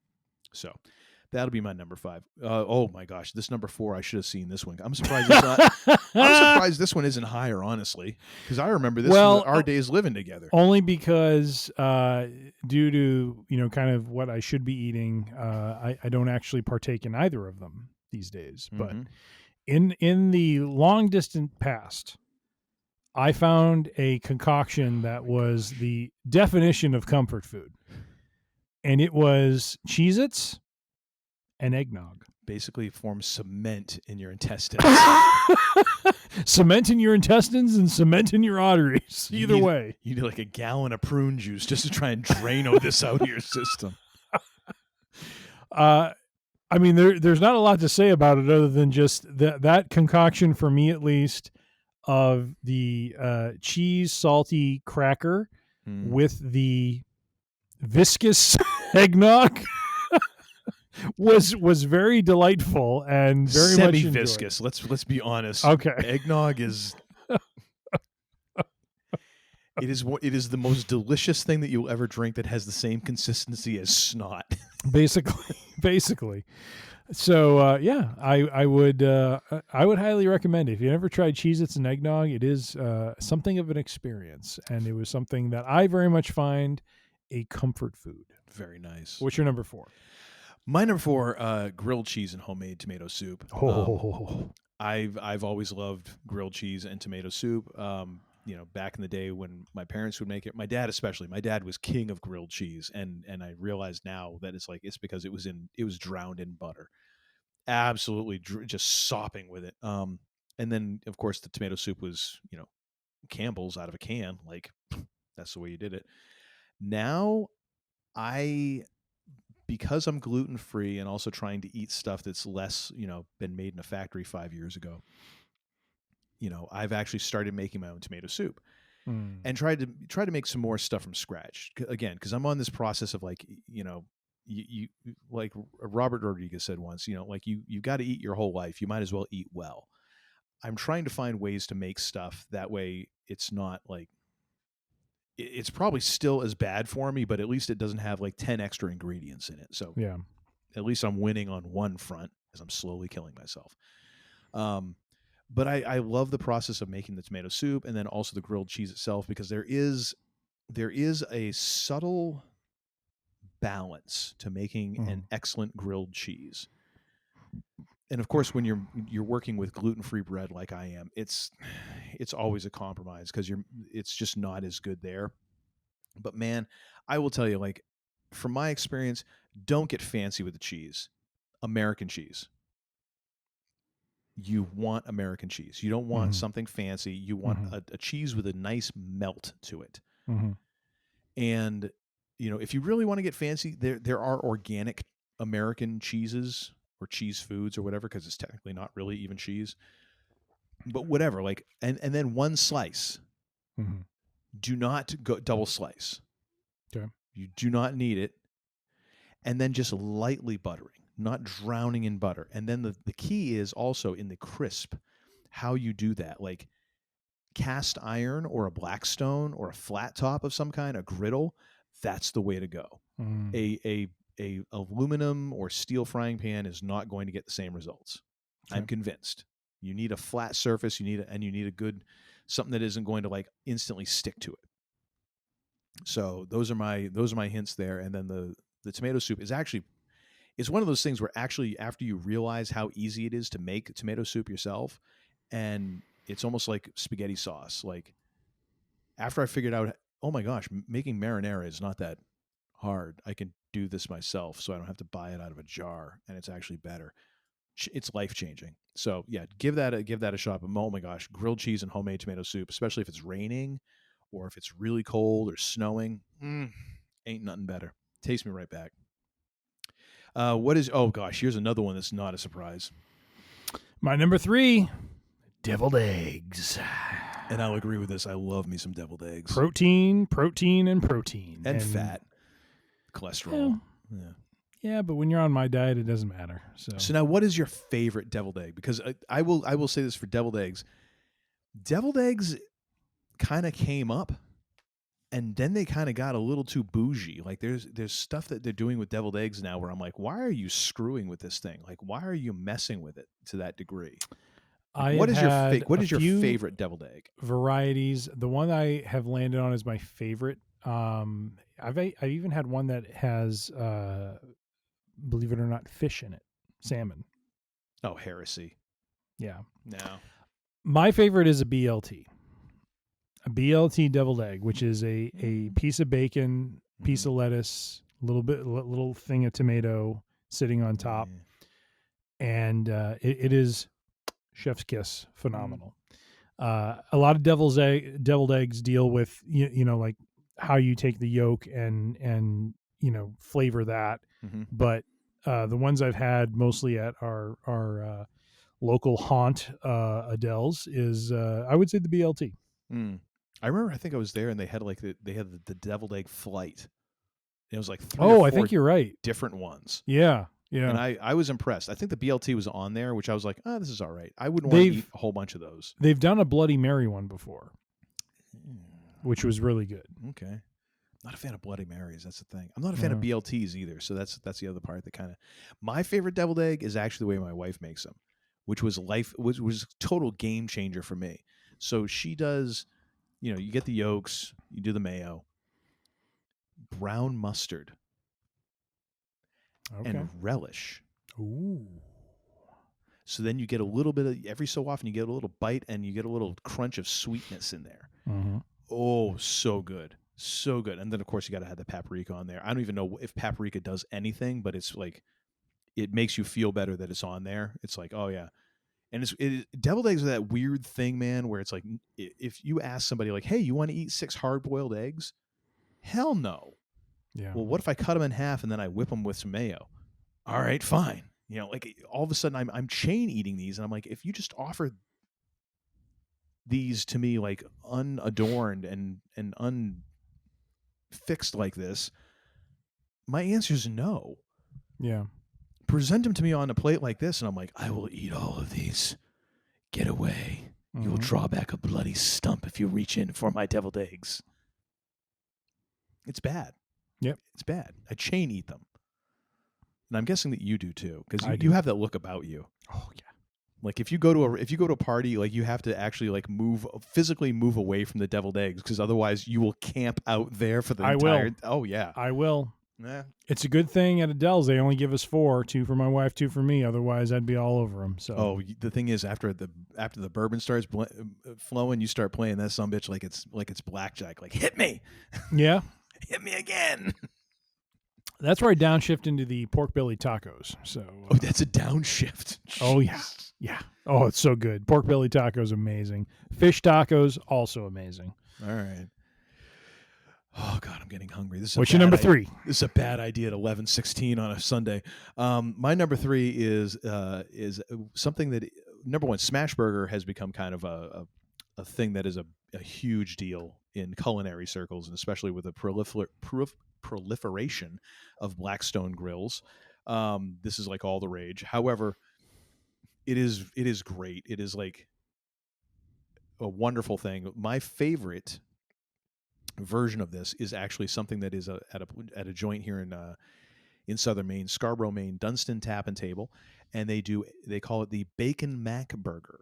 What they do is they cook up their bacon, and then they dice it, and then they put it into the burger before they make their patties. So the bacon is inside the burger, so you get that flavor. Yep. And then it's not a true smash burger. It's kind of like they describe it as that. It's less. It's kind of 101 way of creating a grease fire. By the way, because the fat from the bacon, oh yeah, and the fat from the burger comes together into a. So well, you got to be, if you're doing it on like a regular gas grill, yes. But if you're doing it on like a Blackstone or something like that, you're okay. Oh yeah, yeah. So it's not fully smashed, because a smash burger really is. It's like compressing that thing down to like almost nothing. This is more of a, I forget what they call it. It's kind of a mash, but it's almost like what Five Guys does. Yeah. So they flatten it, but they don't flatten it to the degree that you do with a smash burger. Yep. So it still ends up becoming patty-like, but it's also the type of thing where they don't ask you how you want it cooked, because it's just done. Yeah. It's thin enough that you can't cook it to any, variation. And it's of course, double stacked. So it's a bacon double burger, American cheese, shredded lettuce, the way I think most every burger should be. The lettuce should be shredded. It should not be big, leafy, sticking out the sides. Shred that sumbitch. That way you get a nice stack of the lettuce on the top. Pickles, Thousand Island dressing. Done. And it is lovely. Oh, that is one of those things I crave. And also because this place also has the best fries I've ever had. And that includes Five Guys.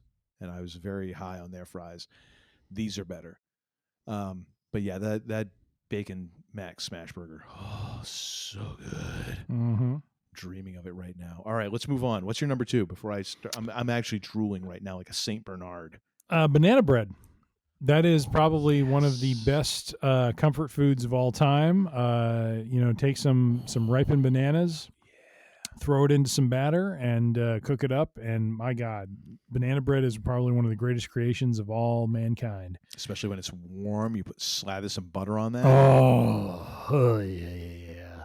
You actually know what's really good though, and I've tried this a couple times now. You do your banana bread as normal, but throw in like a handful of raisins. Raisin banana bread. Okay. Not a big fan of the raisin. The thing is, like it gives it's a different texture and a different taste. They complement each other really well. Okay. All right. I will consider it, but I am not a fan of the raisins, so I may not follow through. Now, wait, do you do the baking yourself? Are you baking the banana bread? I am not baking the banana bread. I am simply a consumer of it. So it is either what my wife bakes, or when we go out to a breakfast place, we will. Like if I see banana bread on the menu, I will order up.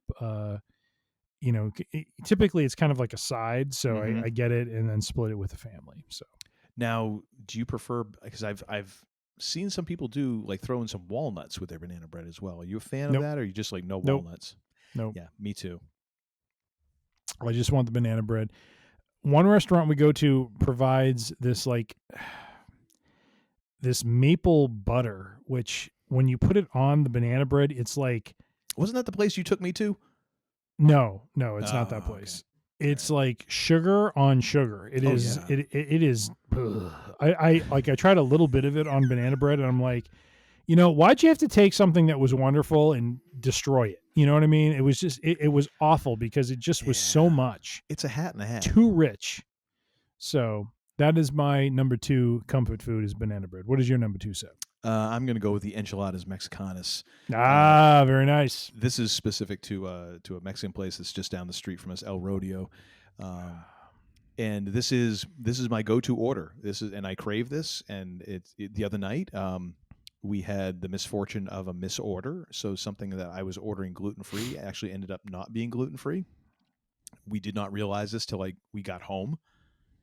And I opened my to-go, and I'm like, and I can't eat this. Well, crap. And then it was time okay, this is number 2 on the list. Mm-hmm. So I put it in that order. It's 4 enchiladas, pulled chicken, ground beef, refried beans, and then cheese. And then there's 3 different sauces. There is a sour cream sauce. There is a green tomatillo sauce, and then kind of a red, kind of a spicy tomato sauce. going across all 4 of them, so you get a whole bunch of different tastes going on. Nice. That is just one of my favorites, just because it's a little bit of everything. Nice. And it's boring, and I don't pretend that it's like the most culinary, sophisticated thing in the world, but damn it, when I want that is what I want. So that is one of those things that I'm just. Can I throw a special consideration in? Yes, please. Carne asada soft taco. Oh yeah, actually, Al Pastor soft taco is one of my favorites. Okay. And then actually today I had I eat a ton. I don't like hard shells anymore. I like soft. Like it is so good, soft taco and carne asada, because they just blow apart. Yeah, depending on the restaurant, the ones that we have locally here, I love carne asada. It is so good. That's what I go with every time. Oh my gosh, Mexican food is like my go-to because it is so much of it is naturally just gluten-free. Yep. That it's just an easy thing for me to go to because it's like, just make sure tortillas are corn and I am pretty much good to go. Yeah. So what do you got for your number 1 comfort food, sir? My number 1 comfort food is what I call the triumvirate of doom. Oh my gosh, my wife makes this only at the holidays, and it is. I try to exercise self-control, but this is just. But do you? This is my kryptonite. Do you exercise self-control? It is a mini pretzel with a Hershey Kiss melted on top of it, with a M&M placed on top, and then cooled in a refrigerator. Say less. It is the ultimate in sweet and savory. Yes. It is addictive beyond measure, and it is one of the most amazing things I've ever had, and I absolutely love it. So that is my number 1 comfort food, and I expect there will be some created and baked over the course of this holiday season, as my wife is known to do. And you're going to shovel them in your pie hole. I am going to, with vigor, with no regrets, and with just a smile on my face as I do it. So, So a question for you, like, did you always like kind of the savory, like salty, sweet kind of thing, or has that developed for you over the years? I mean, I think it's developed over the years. I mean, I'd be lying if I said as a kid, I'm like, I love sweet and savory. I didn't know. It's like, I just wanted the sugar and I wanted the chocolate. Like, I've always loved chocolate. Chocolate has always been a thing for me. My paternal grandmother would always make Boston cream pie. That's where I loved and developed my admiration for and love for Boston cream pie. And part of it was like, the thing I love the most about Boston cream pie is not just the chocolate, it's the chocolate with the vanilla pudding middle. Yep. That's the thing that I love. And in fact, when my wife will make it for my birthday, what she ends up doing afterwards is I ask her if she can save the vanilla pudding and the chocolate frosting, and I literally will take a scoop of chocolate frosting, after dinner at night, and then scoop into the vanilla pudding and just eat that. Like, if I didn't even have to have the cake, that's all I want is the vanilla and the chocolate. That is the thing that just does it for me. Yeah. This here was something that I believe a friend of ours passed along to us recipe wise, and I just remember trying them and like, oh my God, these are amazing. And it's the total package. It is the Lex Luger, if you will, of desserts. Thank you very much. Total package. Because it is the salty and savory of the pretzel. It is the combination, and sorry, it's not a Hershey Kiss, it's a Hershey Hug. It's the hugs that you use. So what's the gimmick with, is the Hug the white chocolate with it is. Okay. And then you put the M&M on top, which is the dark chocolate, or the chocolate. Gotcha. And just that combination is just chef's kiss. Phenomenal. So that is my number 1 comfort food. The funny thing is for me, like, I was very much the same, like sweet. And over like the last 10 years, 10, 15 years, like, I love salty sweet. Yeah. That is my thing. That's why, like, my go-to ice cream these days is like sea salt caramel. Oh, salted caramel ice cream. I love sea salt caramel. Sea salt caramel gelato at Adele's, my friend. That is, again, chef's kiss. Oh, phenomenal. Love that. I like to. I try to justify it as like, well, my taste buds are becoming more not sensitive, sophisticated. Yeah. And it's like, no, my ass is just getting fatter. That's what's really happening, and I'm encouraging it. My number one, in keeping with the sweet sort of thing, is pumpkin bread. This is something my mom used to make. I can't remember when my mom didn't make pumpkin bread, and she would make loaf upon loaf upon loaf of this, and I'd eat most of it, just slathered with butter, and I just love this stuff. And that was always a thing that, like, when they would come to visit, she would bring some occasionally, and then my wife and my daughter would start making it, and that is actually something they're going to do kind of as a little mom and daughter time, is they're going to make pumpkin bread so that Daddy can get fatter over Christmas when she's maybe home it's from break. to prevent Daddy from inflicting Alice's restaurant on them. Oh no, I might play that anyways, just while they're making it, because then they'll have their hands full. They won't be able to do anything. Nice. But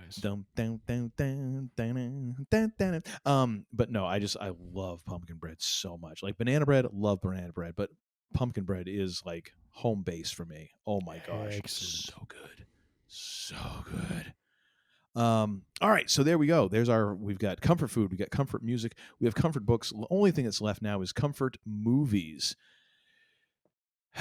Sir, I take issue with your number 5. This is not a movie. I'm cheating, and you know what? You are cheating. I justify that by the fact that I did mine second, and you are basically like cheating on every single one of yours. So I'm cheating. It's a single movie, and you went trilogies all the way around. So you know what? It is what it is, my man. It was movies. Come on now. Here we go. Can't just watch one. You got to watch all 3. That's how it is. But at least mine were movies, not television shows. Like whatever. So I'll start off with my number 5. My number 5 is a tie between Parks and Recreation and Ted Lasso. Boo. Because once again, the Venn diagram of my wife and I's, taste of things to watch does not overlap that greatly. Although surprisingly, I had mentioned like, oh well, I need to watch Die Hard because it's Christmas, and then I was like, oh well, Lethal Weapon falls in that too. She's like, I'm not watching Die Hard, but I'll watch Lethal Weapon. I'm like, what? And she's like, yeah, I'll watch Lethal Weapon. I'm like, are we thinking about the same movie? Because Lethal Weapon is not any less graphic, like, because she doesn't like, violence and all this. I'm like, Lethal Weapon is not any less violent than Die Hard is. It might actually be more. I'm like, I don't understand. She's like, okay, but hey, apparently we're going to watch that as a Christmas movie. Whatever. So Parks and Recreation and Ted Lasso have kind of been our go-tos over the past like year, specifically the last 6 months, going through a bunch of health and family stuff. So it's kind of rotated there, and we're now back on Parks and Recreation. I want to say we're in the 4th season now. Wherever Leslie is running for town council, city council, that's where we're in. But they're both. I do think that there is a similarity, and there's a reason why these are comfort food for both of us. Mm-hmm. Is that for all of the faults of the characters, there very much is a love for each other and an uplifting of each other and a building up of each other and kind of this overcoming and the fact that, you know what, if you just treat other people well and love people well, like things can get better. Yep. And man, can I use a little bit of that these days. So I think that's the reason why we've been alternating between these two and why they find themselves in heavy rotation. Mm-hmm. So that's just it's a comforting thing to me. Like if I want to watch something and laugh, because they're both well written, very well acted, but also feel like, yeah, we can change things. Things can get better, even if it's on a micro level. These kind of help me get to that place. I know you don't like it, but yeah, you know what? Well, you cheated, but that's all right. Learn to love it, as the Nature Boys said. Mm-hmm. Because it's the best thing going. My number 5 is the Dark Knight trilogy. Excellent choice. Batman Begins, The Dark Knight, and The Dark Knight Rises. One of the probably one of the best trilogies overall, as well as best comic trilogy. But yeah, no, I overall, if kind of my measure here was if any of these movies were on TV and I had the time to sit down and plop down and watch them, would I? And this is definitely 3 movies that I would. They're all excellent in their own way. They Think all about have the bad guys here. Yep. Liam Neeson. Yep. Heath Ledger and Tom Hardy. Yep. Good stuff. Good stuff all around. You don't want to watch those movies just based on that? Forget that it's Batman or whatever. Like, come on. Those 3 actors, and then you get a side of Michael Caine. You get not even a side, like a heap and helping of Michael Caine in each one of those. You adopted the darkness. I was born into it. Some men just want to watch the world burn. Indeed. And Morgan Freeman. Yep. Come on. Anyways, sorry. I get carried away. I'm trying to think of the line from Morgan Freeman with it's in Dark Knight Rises when he's like, so what you're telling me is yes, you believe that your boss is a vigilante who runs around dressed as a bat at night, and your answer to this is and beating the hell out of people or something like that. Beating the hell out of people, and your answer is to blackmail him? Good luck. Yeah. The glee he takes in that good luck is just so wonderful. It's delicious. And the actor who plays that character where he's trying to do it and just the way it just melts off of his face like, oh, shit. I did not think this through. Nope. It's phenomenal. Oh, so good. But no, Christian Bale is Bruce and we Wayne. get Debo. Remember, we get Debo / Zeus. We do. Who does the right thing, by the way. He does. Does the right redemption thing. for Debo and Zeus. That's right. I love that. Right. Dark Knight trilogy, that is my number 5. What's your number 4, sir? I'm going to go with the John Wick trilogy, which, sometimes you just want to watch a good revenge story, and it's not done much better than John Wick. The only one I would say that I feel is within kind of this era that would be close, or actually that would hold its own, but it's a very different story, is Kill Bill, which actually is getting a release, I guess, for Kill Bill, The Whole Bloody Affair, kind of like knit together as one movie, which, oh dear sweet God, please. Yes, please. But yeah, John Wick is just great. Because it's this character that in a way you don't know that much about, but yet you feel you know a lot about. And this underworld that is just fascinating, that exists just kind of it's almost like a parallel universe. And I just love the fact that you can kind of step into that world and lose yourself for a few hours and then pop back out. And it's almost like the Chappelle Show did a sketch on Grand Theft Auto. Like after you play it enough, all of a sudden you start seeing the world like it's GTA. In a way, like after I watch a John Wick movie, or if I watch like 2 of these movies back to back, and then I have to go out in the real world, I find myself walking to the store and I kind of hear like the background music in my head. And I'm like, I wonder what's going on in the back of this store. What kind of merchandise they're shifting out? Like you start looking around and you're like, who's an assassin? And all it's just, it's so well done that it kind of, it creates almost a hangover effect into real life, which is beautiful. I think that's one of the great things about movies is when you like walk out of a movie and all of a sudden you still feel like you're kind of living in that world as you're walking to your car from the theater or something. And these movies do that for me every single time. Maybe I'm just a sap or a simpleton. I don't know. It's probably part of it. But yeah, John Wick trilogy, 1 through 3, 4. I guess I'll include 4 in there. Yeah, I'll use the Hitchhiker's Guide to the Galaxy rule, and we'll make it a 4-movie trilogy and go with that. All right. What do you got for your number 4, sir?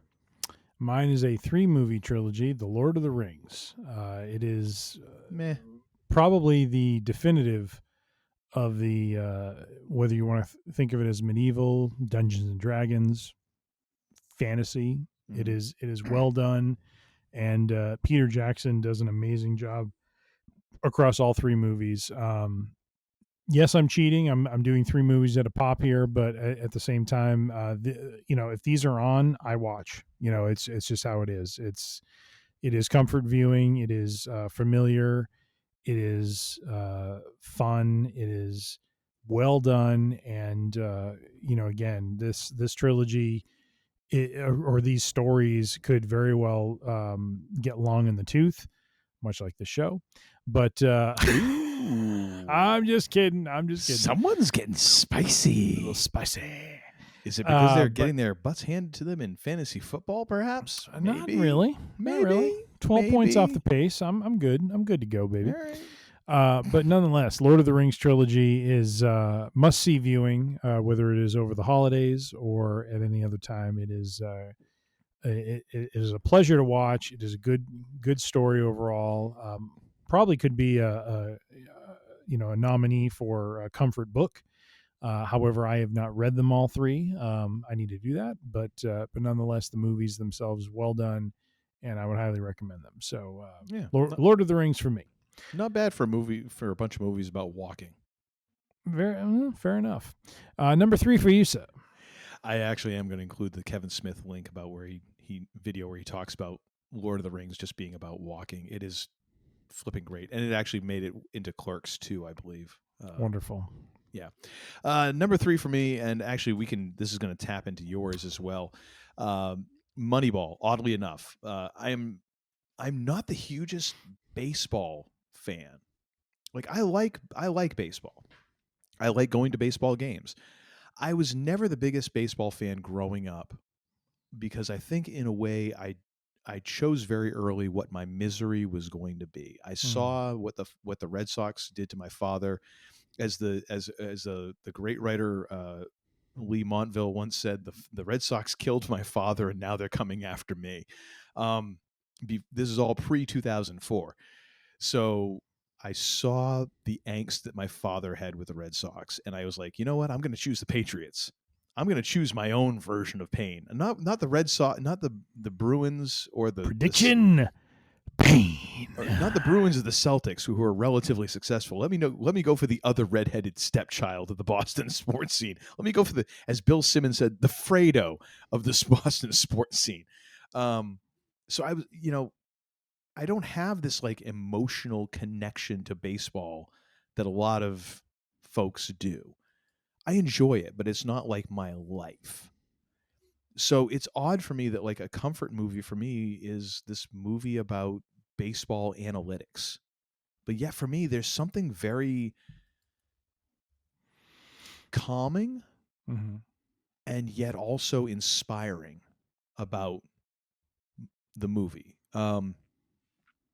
Just this kind of like overcoming of odds and yet also seeing the struggle of it and the humor of it and the weirdness of it. There's something about that just to me resonates, and I can't explain why. It's a movie I've watched multiple times. Don't give a rat's ass about the Oakland Athletics or now the Las Vegas Athletics or whatever the hell. Never met Billy Beane or again like I have no emotional connection to the team, the person. The sport is a sport I enjoy, but it's not like, oh my gosh, this is my life. I have no way to explain this.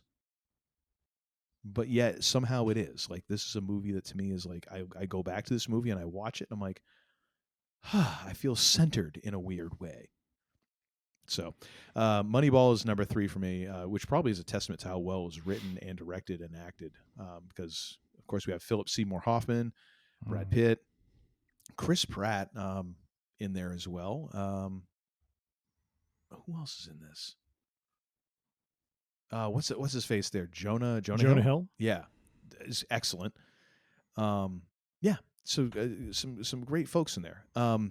What is your number 3? Because I have a feeling that it kind of that gives you a nice springboard. I am dubbing this the real life adaptation trilogy, and what I call this is Moneyball, The Big Short, and The Social Network. 3 movies that all are based on real life events that have transpired and are basically telling the story of the principles involved during those events. Moneyball, as you've covered, is really about the system that Billy Beane employs to have the Oakland Athletics be competitive in a unfair system of small and big market teams.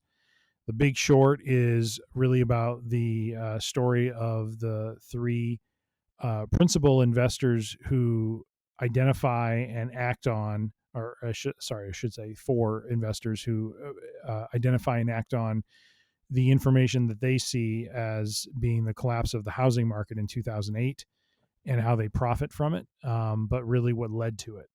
And it's very well done, very easy to kind of plug into and understand. And that's the thing that I enjoy about all these movies. And then the last movie is The Social Network, which is about Mark Zuckerberg's rise to power in terms of Facebook and the company he creates, which creates an entire almost culture of those who operate on the social network. Each of these movies is well done.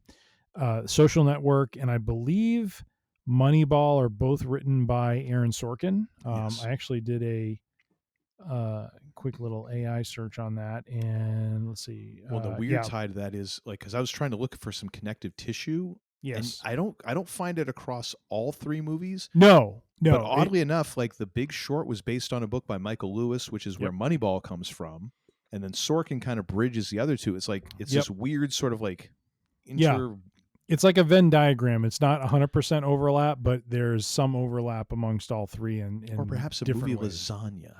Maybe. Or maybe we've just been talking about food too much. These movies, though, are, if they're on or if I have the ability to stream them, I'm watching them. I've already watched The Big Short last week. It's on. It's going to be my end. Another thing. Moneyball and Social Network, I believe, are available on streaming services in a paid manner. But they are just must-see viewing for me. It's entertaining. It's fun. It is. And when I say fun, it's not fun. The story, especially The Big Short, isn't a fun story because it is about the collapse of the housing market and about the, pain that I think a lot of people, many people endured during that period of time. But it is very accessible and is very interesting to understand or learn about, how this came to be and the way that, anything that is kind of an established system, within any sort of society can be taken for granted and eventually abused. And so Social Network is interesting for me as a technologist because of the way that, Mark Zuckerberg kind of took a concept and really kind of ran with it. So all 3 of those movies, well done, great soundtracks, great stories, great writing. And, like anything else that Aaron Sorkin does, the dialogue is just top notch, especially with Moneyball and the Social Network. So do check that out. Adam McKay, great director, great writer. He also did a movie called Vice, which was about Bush and not McCain. Dick Cheney, which was really well done. Which connects with Christian Bale, which connects with The Big Short, which connects with Batman. I mean, we're all up in this. I'm telling you, man, it's all connected, and it has nothing to do with Kevin Bacon. We need a friggin' tinfoil hat and the dude with all the. Oh no, that's a different guy. Hey, aren't you? All right, that is my number 3. What's your number 2? You can beat my prices, but you can't beat my meat. Yeah, your number 2, sir. I feel like I should go first because I established this before you did. But go ahead. No, you go ahead then. No, go for it. No, go for it. No, you stole it. Go ahead. No. Okay, you're like a big baby. You sound like one of the. Is it the Malloy brothers? I'm trying to think. Yes, which kind of translates to this, which was what I was kind of trying. Balloon boy. I have a feeling they're having trouble filling the hours. I gotta deliver this. I can't deal with you animals. You circus animals. You circus animals. So yeah, if you haven't guessed yet, both of our number 2s is the Ocean trilogies. Daniel, if you tell me that again, you will not wake up in the morning. He's ready. My name is Lyman. I saw you before you woke up this morning.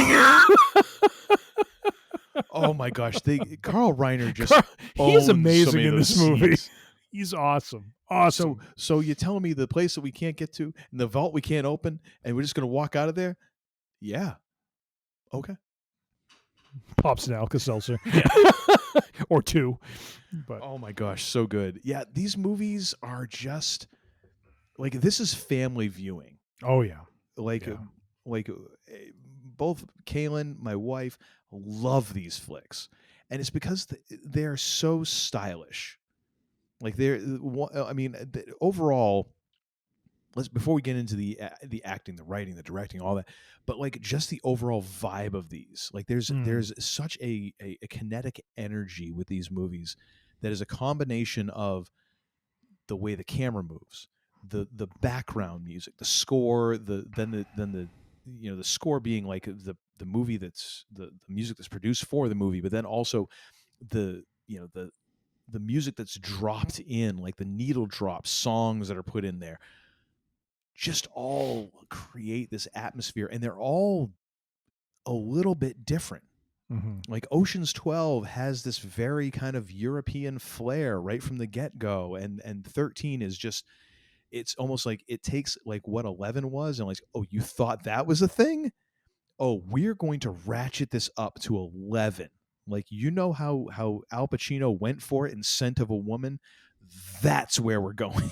Like, it's just it just throttle all the way forward.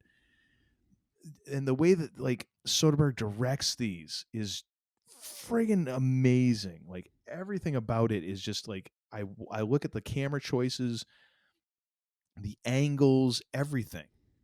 The wardrobe, like the casting, down to everything. Like friggin' Elliot Gould. Who else is gonna play him? Who?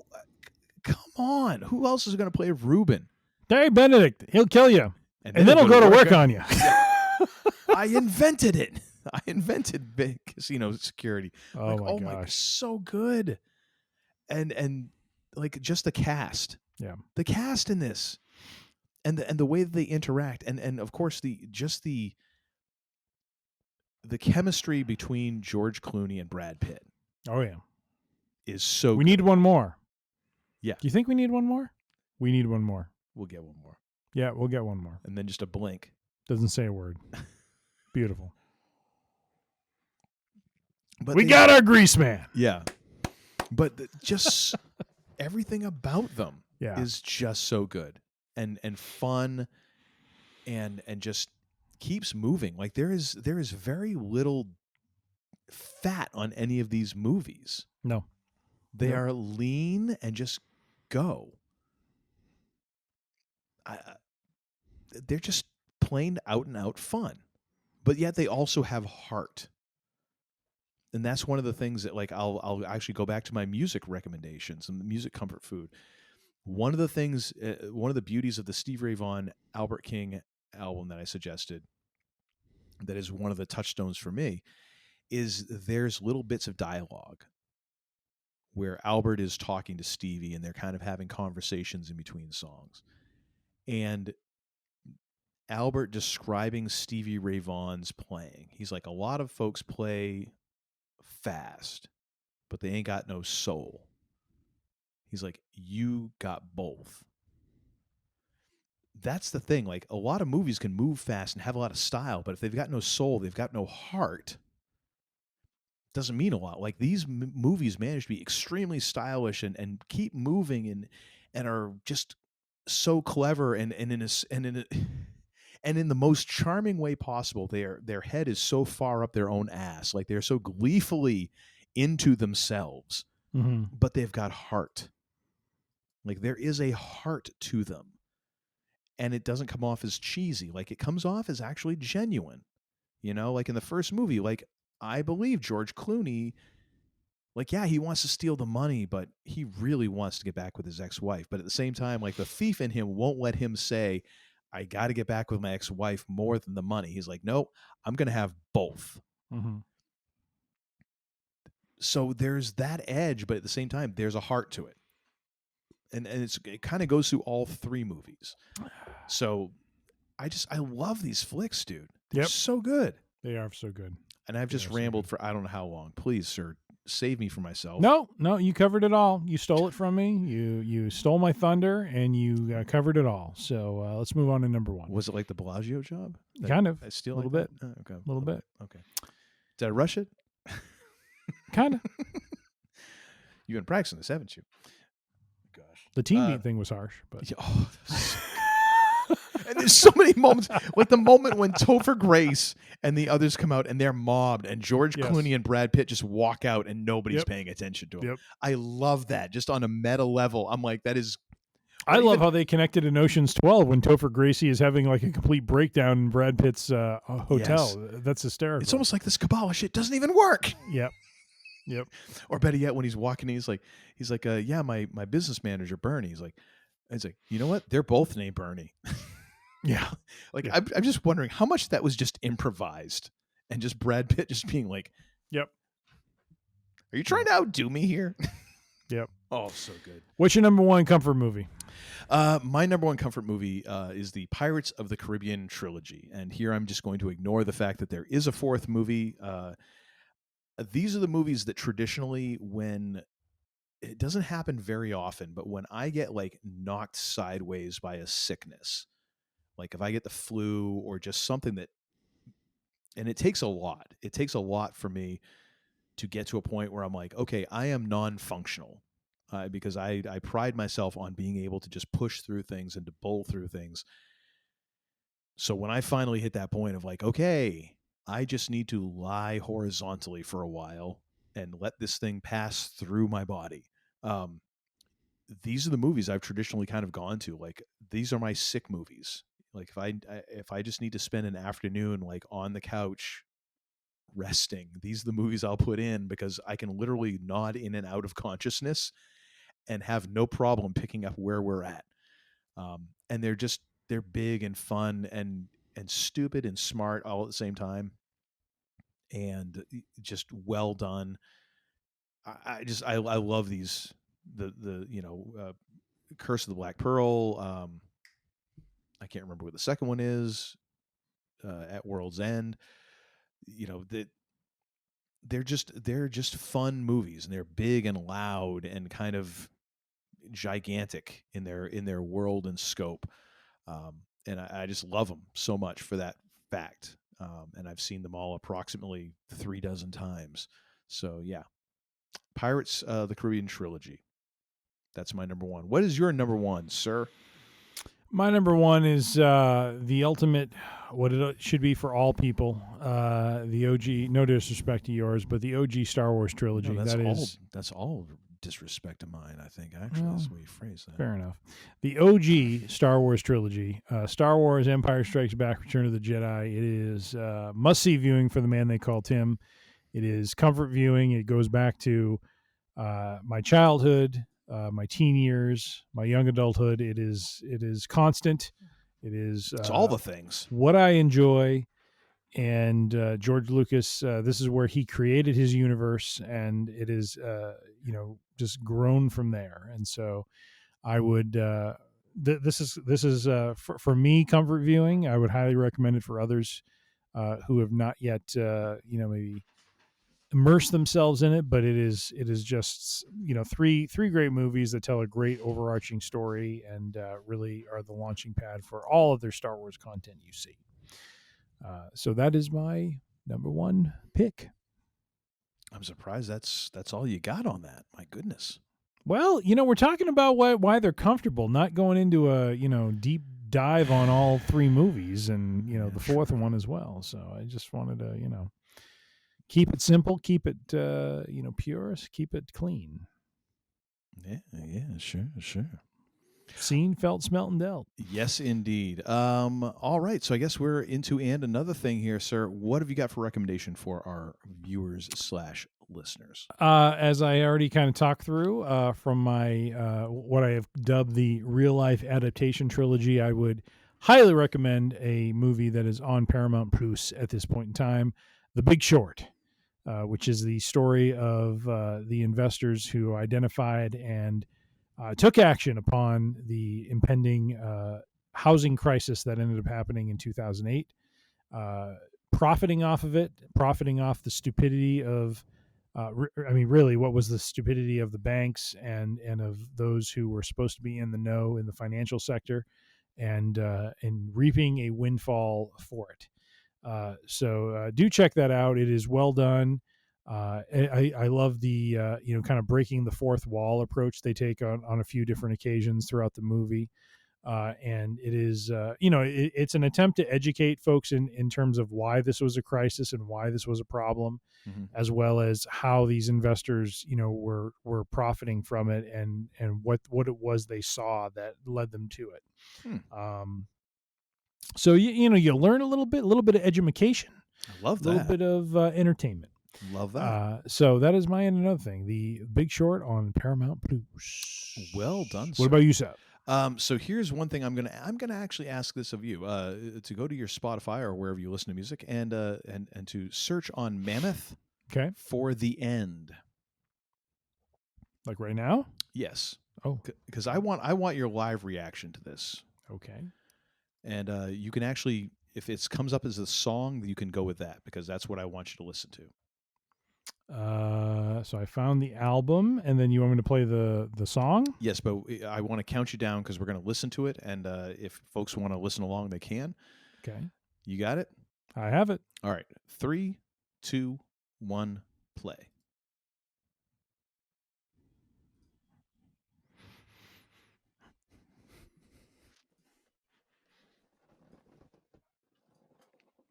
Good Lord. Yeah.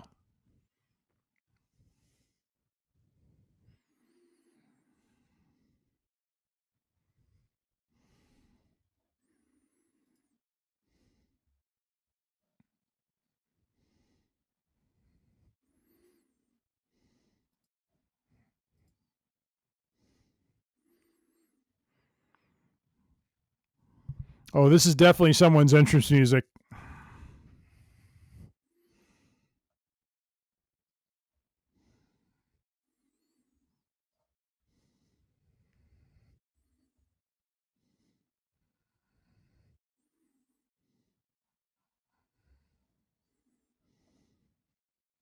Nice. How long we playing this? I want you to get to the chorus here, so give it another couple seconds.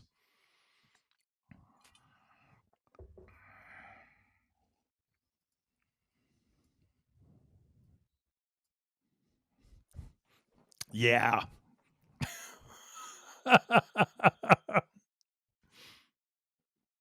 Is this Wolfgang singing? Yes. Okay.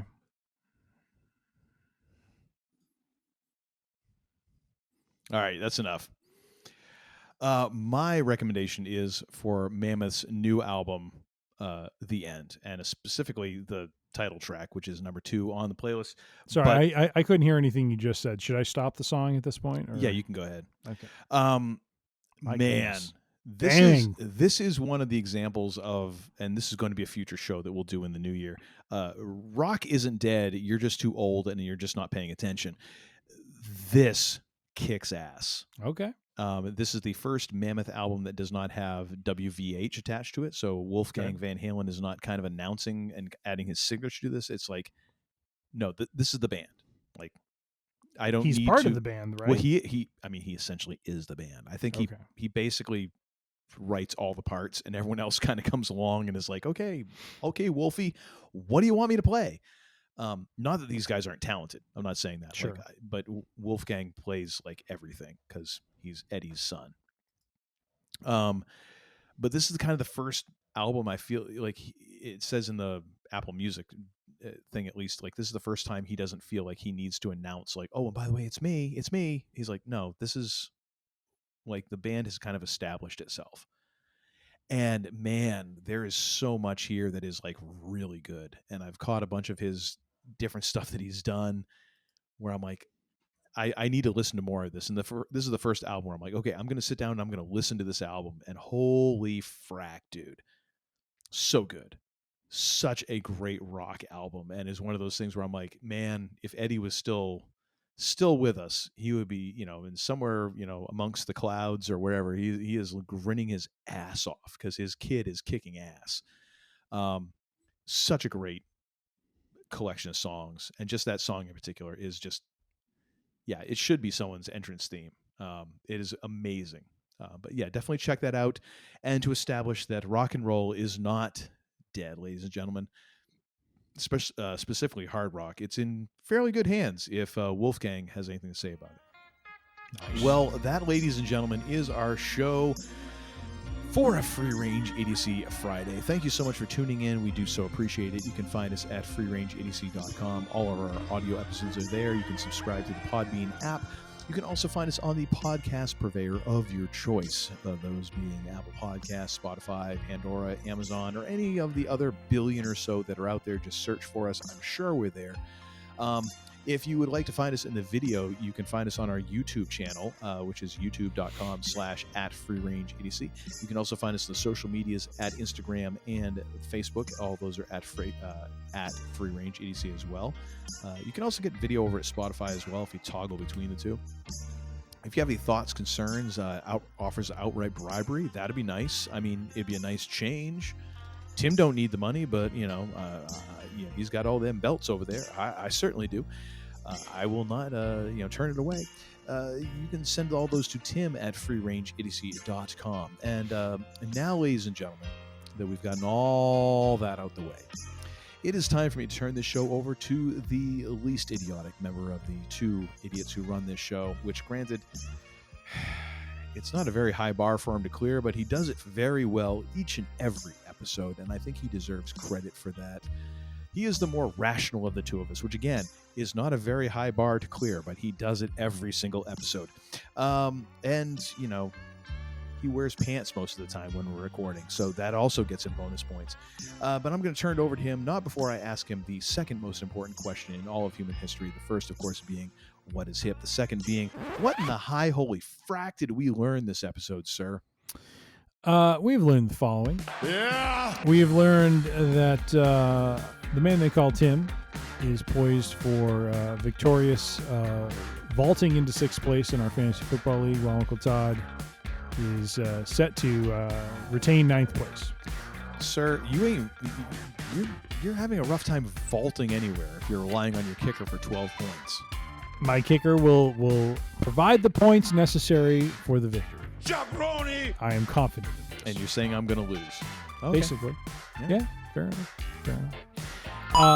But otherwise, I'm going to end on this. Ah, yes. With a quote. And it is not attributed to any one person. I looked this up. It is... oh, wait. Is it this one? You are worse than Hulk Hogan. Not that. No. It is this. Comfort is often found in the simplest things. Like a warm blanket on a cold day, or a kind word from a friend. So, we encourage you to find and maybe revisit your comfort as we have given ours in this time, both the holiday and the winter season. And with all that being said, be safe, be healthy, be kind, be good to one another. You don't have to go home, but you can't stay here. The range is closed for now. See ya! I like a Mussolini! It's like I picked the wrong week to quit drinking. Well, I didn't think you had it in you. I'm your huckleberry. I beg your pardon, what did you say? Why, Johnny Ringo. You look like somebody just walked over your grave. Damn! Fight's not with you, Holiday. I beg to differ, sir. We started a game we never got to finish. Play for blood, remember? I was just fooling about. I wasn't. You're such a disappointing pair. I prayed so hard for you. All right, Lunger. Let's do it. Say when. Get out. And don't come back until you've redeemed yourselves. You know Daisy. You know Daisy at all. Poor soul. He was just too high-strung.